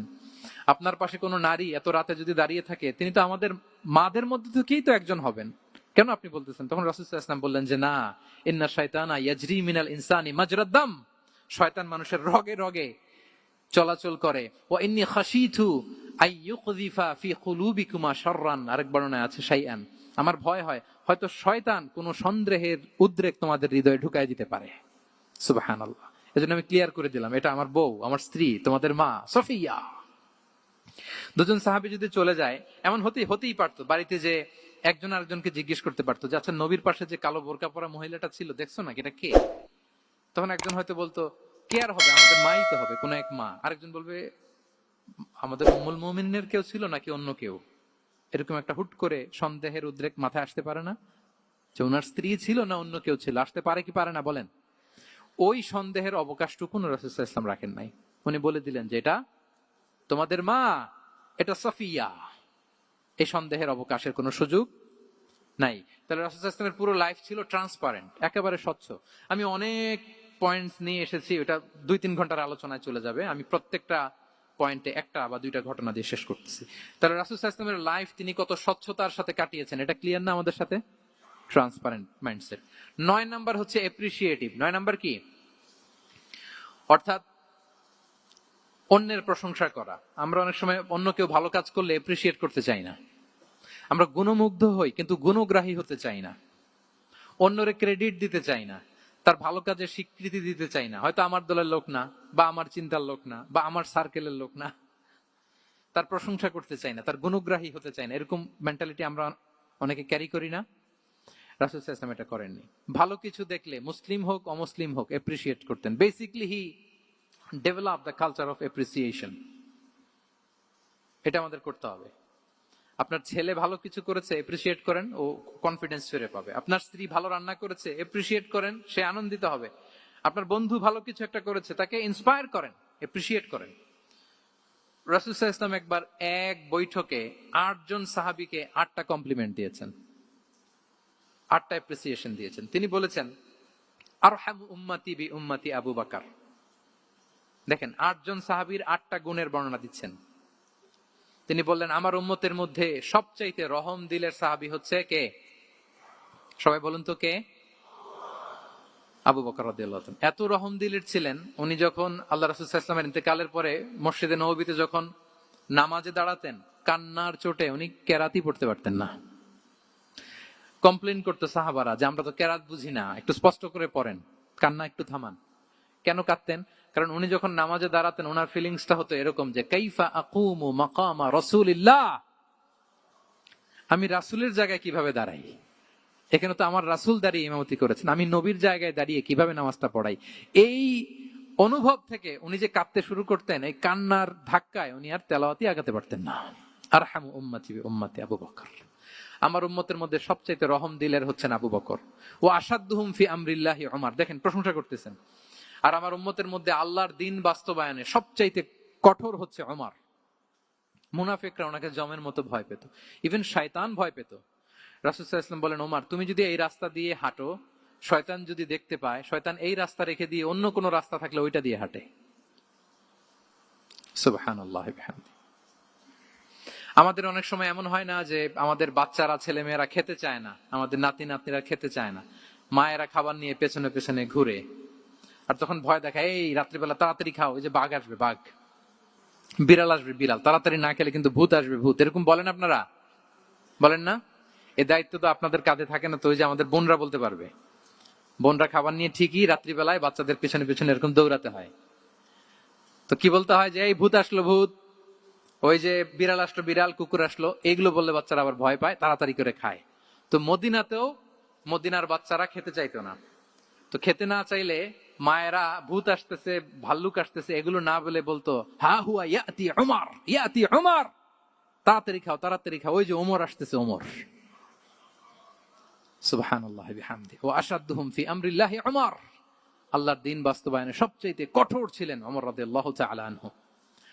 ওয়া আসদাকুহুম হায়াআন উসমান, সবচেয়ে লাজুক সাহাবী ছিলেন উসমান রাদিয়াল্লাহু তাআলা। শুধু অর্থ বলে যাই। ওয়া আকরাউহুম লিকিতাবিল্লাহি উবাই ইবনে কাব, সবচেয়ে কোরআনের ভালো কিরাত পড়তে পারতেন উবাই ইবনে কাব। আফরাদুহুম যায়েদ ইবনে সাবিত, উত্তরাধিকার বন্টনের নীতিমালা ফারায়েজের জ্ঞান ছিল যায়েদ ইবনে সাবিত রাদিয়াল্লাহু তাআলা। ওয়া আ'লামুহুম বিল হালালি ওয়াল হারামি মুআদ ইবনে জাবাল, এই উম্মতের হালাল হারামের স্পেশালিস্ট সাহাবী হচ্ছেন মুআদ ইবনে জাবাল।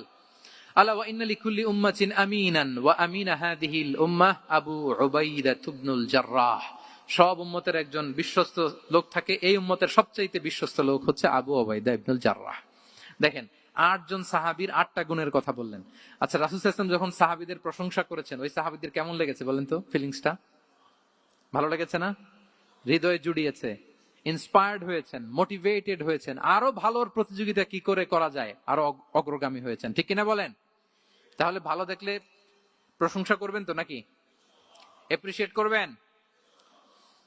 সাহাবীদের মধ্যে সবচাইতে সুরেলা গলার কণ্ঠের অধিকারী ছিলেন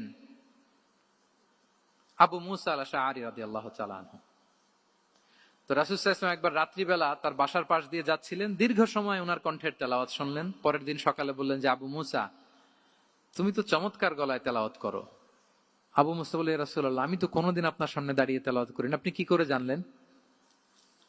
রাসূল সাল্লাল্লাহু আলাইহি ওয়াসাল্লাম বললেন, গত রাতে তুমি যখন তেলাওয়াত করছিলে, আমি তোমার ঘরের পাশ দিয়ে যাচ্ছিলাম, আমি মনোযোগ দিয়ে শুনেছি। আবু মুসা বলে, ইয়া রাসূলুল্লাহ, আপনি আমার তেলাওয়াত শুনতেছেন, ওইটা জানলে তো আমি ফজর পর্যন্ত তেলাওয়াত চালিয়ে যেতাম। হাত্তাল ফাজর, আমি তেলাওয়াত চালিয়ে যেতাম ইয়া রাসূলুল্লাহ। আল্লাহ রাসূল সাল্লাল্লাহু আলাইহি ওয়াসাল্লাম তখন বললেন, লাকাদ উতিতা মিজমারান মিন মাজামিরি আলি দাউদ। হে আবু মুসা, দাউদ আলাইহিস সালামের গলায় আল্লাহ তাআলা যেমনি সুরের ঝংকার দিয়েছেন, এই উম্মতের মধ্যে তোমার গলায় আল্লাহ সেই সুরের লহরী ঢেলে দিয়েছে। বলেন, এই এপ্রিসিয়েশন যখন রাসূলের মুখ থেকে পাইলো, কেমন লাগবে ওনার? বলেন। এখানে ধরেন আপনি কেউ হাফেজে কোরআন, শেখ সুদাইস যদি বলে যে মাশাআল্লাহ মাশাআল্লাহ আনতা কারিউল কুররা, আপনাকে যদি এটা বলে, কেমন লাগবে আপনার? হ্যাঁ, সারা দুনিয়া তো এটা বলে বেড়াবেন যে শেখ সুদাইস আমার রেসিটেশনের প্রশংসা করেছে, খাবার ইমাম আমার প্রশংসা এপ্রিসিয়েট করেছে। আর স্বয়ং রাসূলুল্লাহ সাল্লাল্লাহু আলাইহি ওয়াসাল্লাম যখন বলে তোমার গলায় আল্লাহ সুরের ঝংকার ঢেলে দিয়েছে, তখন উনার কেমন লেগেছে? এজন্য আপনার ছেলে মেয়ে, স্ত্রী, বন্ধু, আপনার সার্কেলের কেউ কোনো ভালো কাজ করলে কৃপণতা করবেন না, এপ্রিসিয়েট করুন। রাসূল সাল্লাল্লাহু আলাইহি ওয়াসাল্লাম এপ্রিসিয়েশন আমাদেরকে শিখিয়েছেন। ইভেন মুখাইরিক নামে এক ইহুদি ছিল, মদিনার সব ইহুদিরা বিট্রে করেছে, কিন্তু এই মুখাইরিক নামে এক ইহুদি উহুদের যুদ্ধে মুসলিমদের পক্ষে লড়াই করে নিহত হয়েছে। সে তার কথা রেখেছে। মুসলিম সাহাবীদের শহীদদের লাশের সাথে যখন এই ইহুদি তার লাশও আনা হলো, রাসূল সাল্লাল্লাহু আলাইহি ওয়াসাল্লাম তার দিকে তাকায় বললেন, মুখাইরিক খায়রু ইয়াহুদ, Mukhairiq is the best among Jewish. তিনি বললেন, মুখাইরিক, এই পৃথিবীতে যত ইহুদি আছে এখানকার ইহুদিদের মধ্যে মুখাইরিক হচ্ছে সবচেয়ে শ্রেষ্ঠ ইহুদি। দেখেন, মুখাইরিক কোন ধর্মের ছিলেন? মুসলিম নাকি? কোন ধর্মের? ইহুদি হওয়ার পরেও তাকে এপ্রিসিয়েশন করতে রাসূল সাল্লাল্লাহু আলাইহি ওয়াসাল্লাম ভুলেন নাই। তাহলে আমরা যেন এপ্রিসিয়েটিভ মাইন্ডসেটের অধিকারী হই। কটা গেল? 10 নম্বরে হচ্ছে ফ্লেক্সিবল। 10 নম্বরে কি? ফ্লেক্সিবল, মানে কোন বিষয়ে খুব অনড় হয়ে থাকা, এটা রাসূল সাল্লাল্লাহু আলাইহি ওয়াসাল্লাম ছিলেন না, ফ্লেক্সিবল ছিলেন। আমরা অনেক সময় বলি না যে ভাই আপনি কি 9টায় আসতে পারবেন না 10টায়? বলে আম ফ্লেক্সিবল উইথ দিস, মানে যেটা বলবেন আমার সমস্যা, এরকম ইজি গোয়িং ছিলেন উনি, গো ধরে থাকতেন না, যে কোনো পরিস্থিতিকে সামলে নিতেন। ফ্লেক্সিবল হচ্ছে যে কোনো পরিবেশ পরিস্থিতির সাথে নিজেকে মানিয়ে নেওয়া, খাপ খাওয়া, নিজেকে সামলে নেওয়া, সলিউশন বের করে ফেলা, এটা রাসূল সাল্লাল্লাহু আলাইহি ওয়াসাল্লামের ছিল, এটাকে বলে ফ্লেক্সিবল মাইন্ডসেট। নাজরানের 60 জন খ্রিস্টান পাদ্রী এসেছিল মদিনায় দেখা করতে। কোন ধর্মের? খ্রিস্টান। সবাই আওয়াজ করে বলুন, কোন ধর্মের? খ্রিস্টান। এখন এত মানুষকে সম্মানিত মেহমান উনি কোথায় বসতে দিবেন? পরামর্শ করলেন কোথায় বসতে দেওয়া যায়।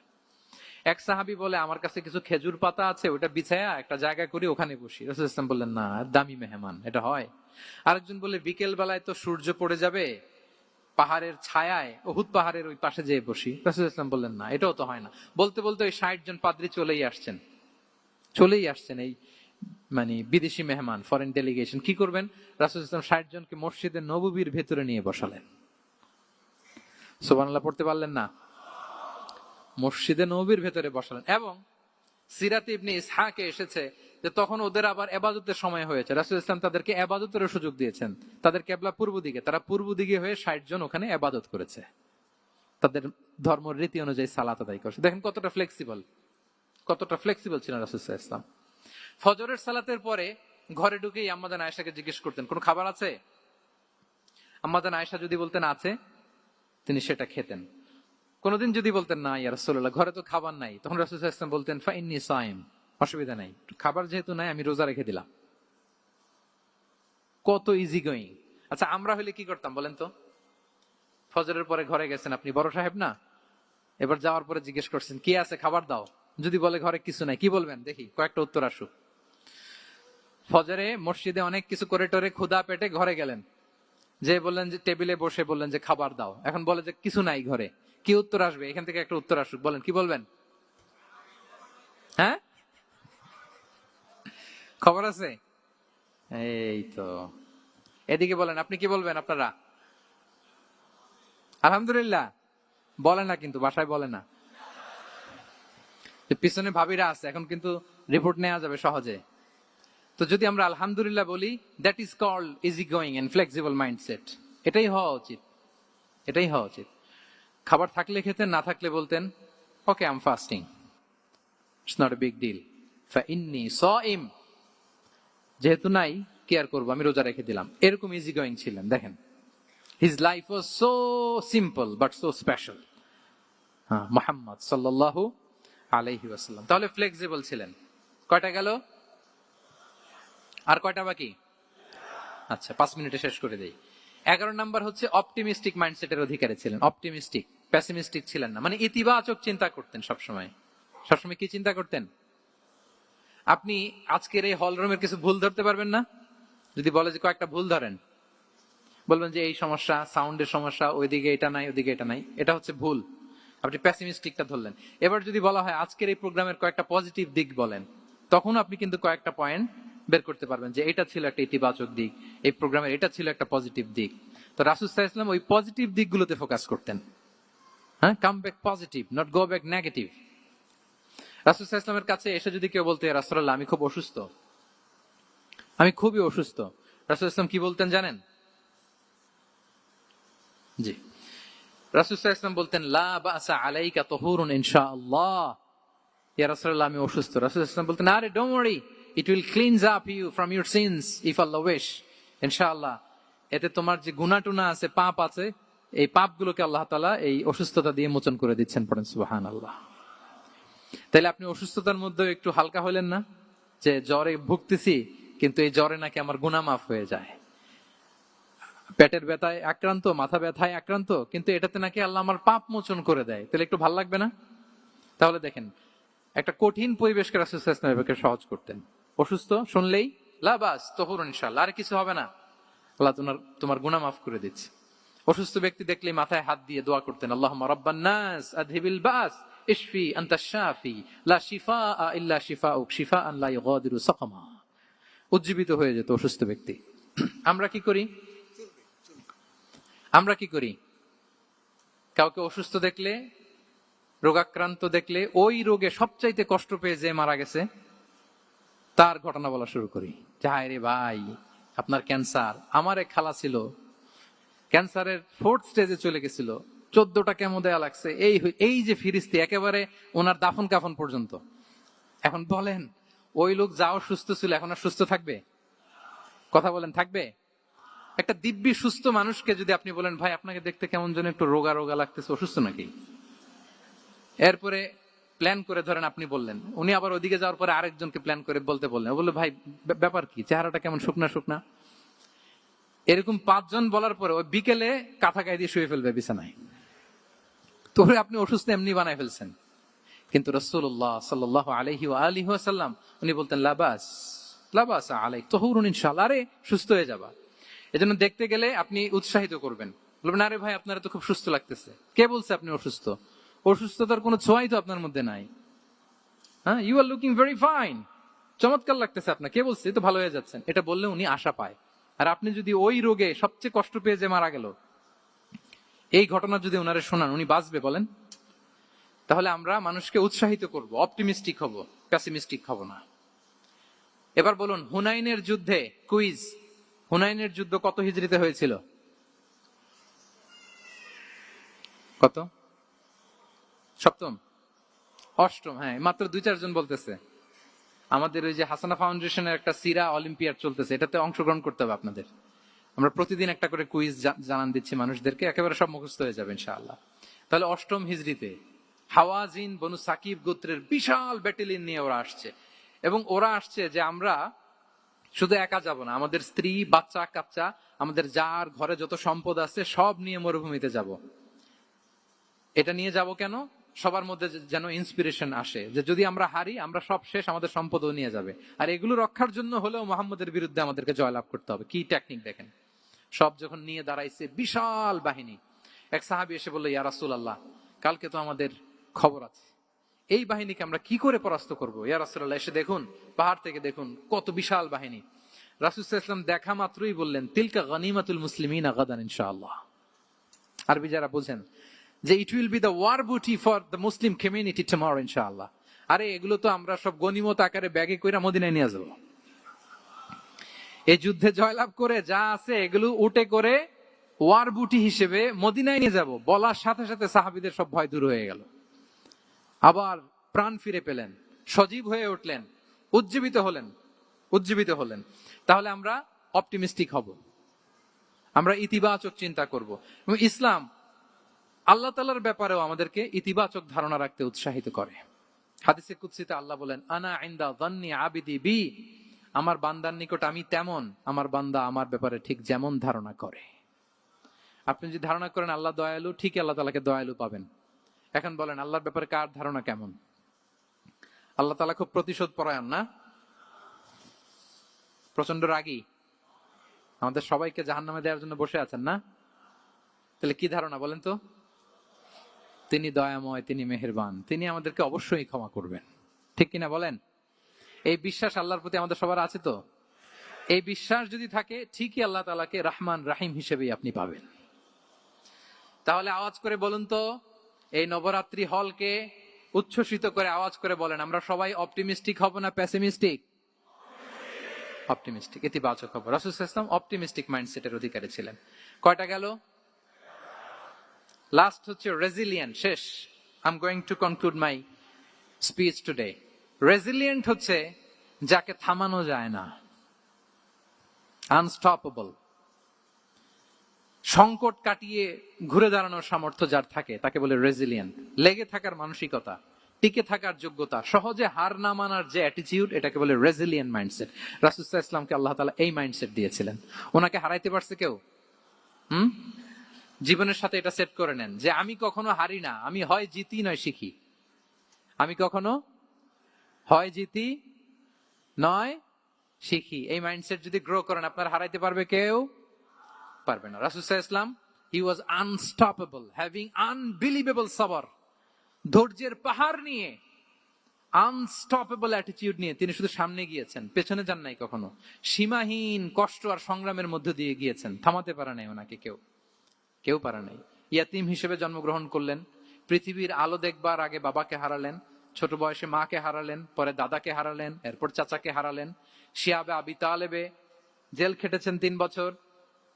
Physical torture, mental torture, life threat, হত্যা করার ষড়যন্ত্র হয়েছে। আল্লাহ তাআলা বলেছেন আজ রাতে হিজরত করো। ব্ল্যাক ম্যাজিক করা হয়েছে। লাবিদ ইবনুল আ'সাম, এক ইহুদিদের মিত্র, ওনাকে ব্ল্যাক ম্যাজিক করেছে। মারার জন্য খাদ্যে বিষ মিশিয়ে দেয়া হয়েছিল। বাজুর মাংস, খাসির বাজুর মাংস পছন্দ করতেন। খাইবারের এক ইহুদি নারী এই ছাগলের এই মাংসের মধ্যে বিষ দিয়েছিলেন। ইহুদিদের পক্ষ থেকে betray, treachery, conspiracy and what not, কি বাকি ছিল বলেন? ষড়যন্ত্রের এমন কোন ধরন ছিল না যেটা তারা বাকি রেখেছে। কিন্তু রাসূল সাল্লাল্লাহু আলাইহি ওয়াসাল্লামকে কি থামানো গিয়েছিল? বলেন, থামানো গিয়েছিল? গোটা বিশ্বব্যাপী উনি ছড়িয়ে দিয়েছিলেন লা ইলাহা মুহাম্মাদুর। So nothing can stop him from achieving his mission and vision because he was resilient. ওনাকে থামানো যায় না। অনর, অটল, অদম্য। আমাদেরও আমাদের মাইন্ডসেট এরকম করতে হবে যে আমাদের যে লক্ষ্য আছে, আমাদের যে উদ্দেশ্য আছে, আমাদের যে সংগ্রাম, এই নতুন বাংলাদেশ গড়ার আমাদের যে লক্ষ্য, ওই লক্ষ্য পানে আমরা পৌঁছবই, আমাদেরকে কোনো কিছু থামাতে পারবে না, ইনশাআল্লাহ বলেন। আমরা আমাদের লক্ষ্য পানে মানজালে মাকসাদে দৌড়ে দৌড়ে যাব। আমাদেরকে থামিয়ে দেয়া হলে আমরা হাঁটতে থাকবো, সেখানে আমাদেরকে আঘাত করা হলে আমরা হামাগুড়ি দিয়ে সামনের দিকে যেতে থাকবো, সেখানেও থামিয়ে দেওয়ার চেষ্টা করা হলে আমরা আমাদের মঞ্জিলে মাকসুদের দিকে অপলক নেত্রে চেয়ে থাকবো। আমাদেরকে কেউ থামাতে পারবে? রেজিলিয়েন্ট, অনর, অটল, আনস্টপেবল, এই মাইন্ডসেটের অধিকারী ছিলেন। ফলেই তিনি লা ইলাহার বাণীকে গোটা বিশ্বে ছড়িয়ে দিতে পেরেছেন। তাহলে আমরা রেজিলিয়েন্ট হতে চাই কি চাই না বলেন? হতে চাই। সম্মানিত শুধু মোট কয়টা মাইন্ডসেট জানলাম? নববী মনস্তত্ত্ব, সিরাতের আয়নায়, prophetic mindset through the lens of সিরা, মোট কয়টা জানলাম? 12টা। এগুলোকে আমরা নিজেদের মধ্যে ধারণ করতে পারবো ইনশাআল্লাহ। কারণ রাসূল সাল্লাল্লাহু আলাইহি ওয়াসাল্লাম আমাদের জন্য যা নিয়ে এসেছেন ওইটাই আমাদের আঁকড়ে ধরতে হবে। যেটা বারণ করেছেন ওইটা থেকে আমাদের দূরে থাকতে হবে। যে আয়াত দিয়ে শুরু করেছিলাম সূরা হাশরে, রমা আতাকুমুর রাসূলু ফাখুযুহু ওয়া মা নাহাকুম আনহু ফানতাহু। নবী যা এনেছে ধরো, নবী যা বারণ করেছে সেগুলো ছেড়ে দাও। আমরা আল্লাহ তাআলার কাছে কামনা করি আমার নবী ওনার যে থট প্রসেসকে ডেভেলপ করেছেন, ওনার যে অ্যাপ্রোচ এন্ড মাইন্ডসেটকে ডেভেলপ করেছেন, আমরাও যেন আমাদের মাইন্ডসেটকে ঠিক ওইভাবে করতে পারি। আমাদের রাসূল সাল্লাল্লাহু আলাইহি ওয়াসাল্লাম যেভাবে চিন্তা করতেন, আমাদের ভাবনা এবং চিন্তার আঙ্গিনাও যেন ঠিক সেই রকম হয়। আমরা সবাই পড়ি আমিন। তার মাইন্ডসেট হবে আমাদের মাইন্ডসেট, কি বলেন? পারা যাবে তো ইনশাআল্লাহ? তাহলে কয়টা মাইন্ডসেটের কথা বলেছি? কয়টা বলতে পারবেন? কয়টা দেখি। 1 নম্বরে কি ছিল? God centric. 2 নম্বরে ভিশন ওরিয়েন্টেড। 3 নম্বরে উইজডম ড্রিভেন। 4 নম্বরে reform centric. 5 number open minded. 6 number entrepreneur. 7 number considerate. 8 number transparent. 9 number appreciative. 10 number flexible. 11 number optimistic এবং 12 নাম্বার রেজিলিয়েন্ট। এটা ছিল রাসূল সাল্লাল্লাহু আলাইহি ওয়াসাল্লামের মাইন্ডসেট। এই মাইন্ডসেট দিয়ে যদি আমরা আমাদের মাইন্ডসেটকে সাজাতে পারি, আমাদের সফলতা দুনিয়া এবং আখিরাতে কেউ ঠেকাতে পারবে? আল্লাহ তাআলা আমাদের সবাইকে কথাগুলো বোঝার ও আমল করার তৌফিক দান করুক। আমাদের অনেক বড় বড় মাশায়েখরা এখানে এসেছেন। আমি অনেকের সন্তান তুল্য, অনেকের ছাত্র তুল্য, আমাদের সকলের প্রিয় আল্লামা সাঈদী রাহিমাহুল্লাহ সুযোগ্য সন্তান আমাদের শামীম সাঈদী ভাই এসেছেন। 21 টিভির আমাদের ভাইজান আছেন, আমাদের উস্তাজরা আছেন। এদিকে মঞ্চে আসন নিয়েছেন আমাদের ফাদিলাতুল উস্তাজ মুফতি কাদি ইব্রাহিম। আমরা প্রত্যেকের যাদের নাম বলেছে প্রত্যেকের ছাত্র তুল্য। শায়েখ যদি এখানে কথা বলতেন, আমরা যদি নিচে বসে বসে শুনতে পারতাম, আরো বেশি কিছু শিখতে পারতাম।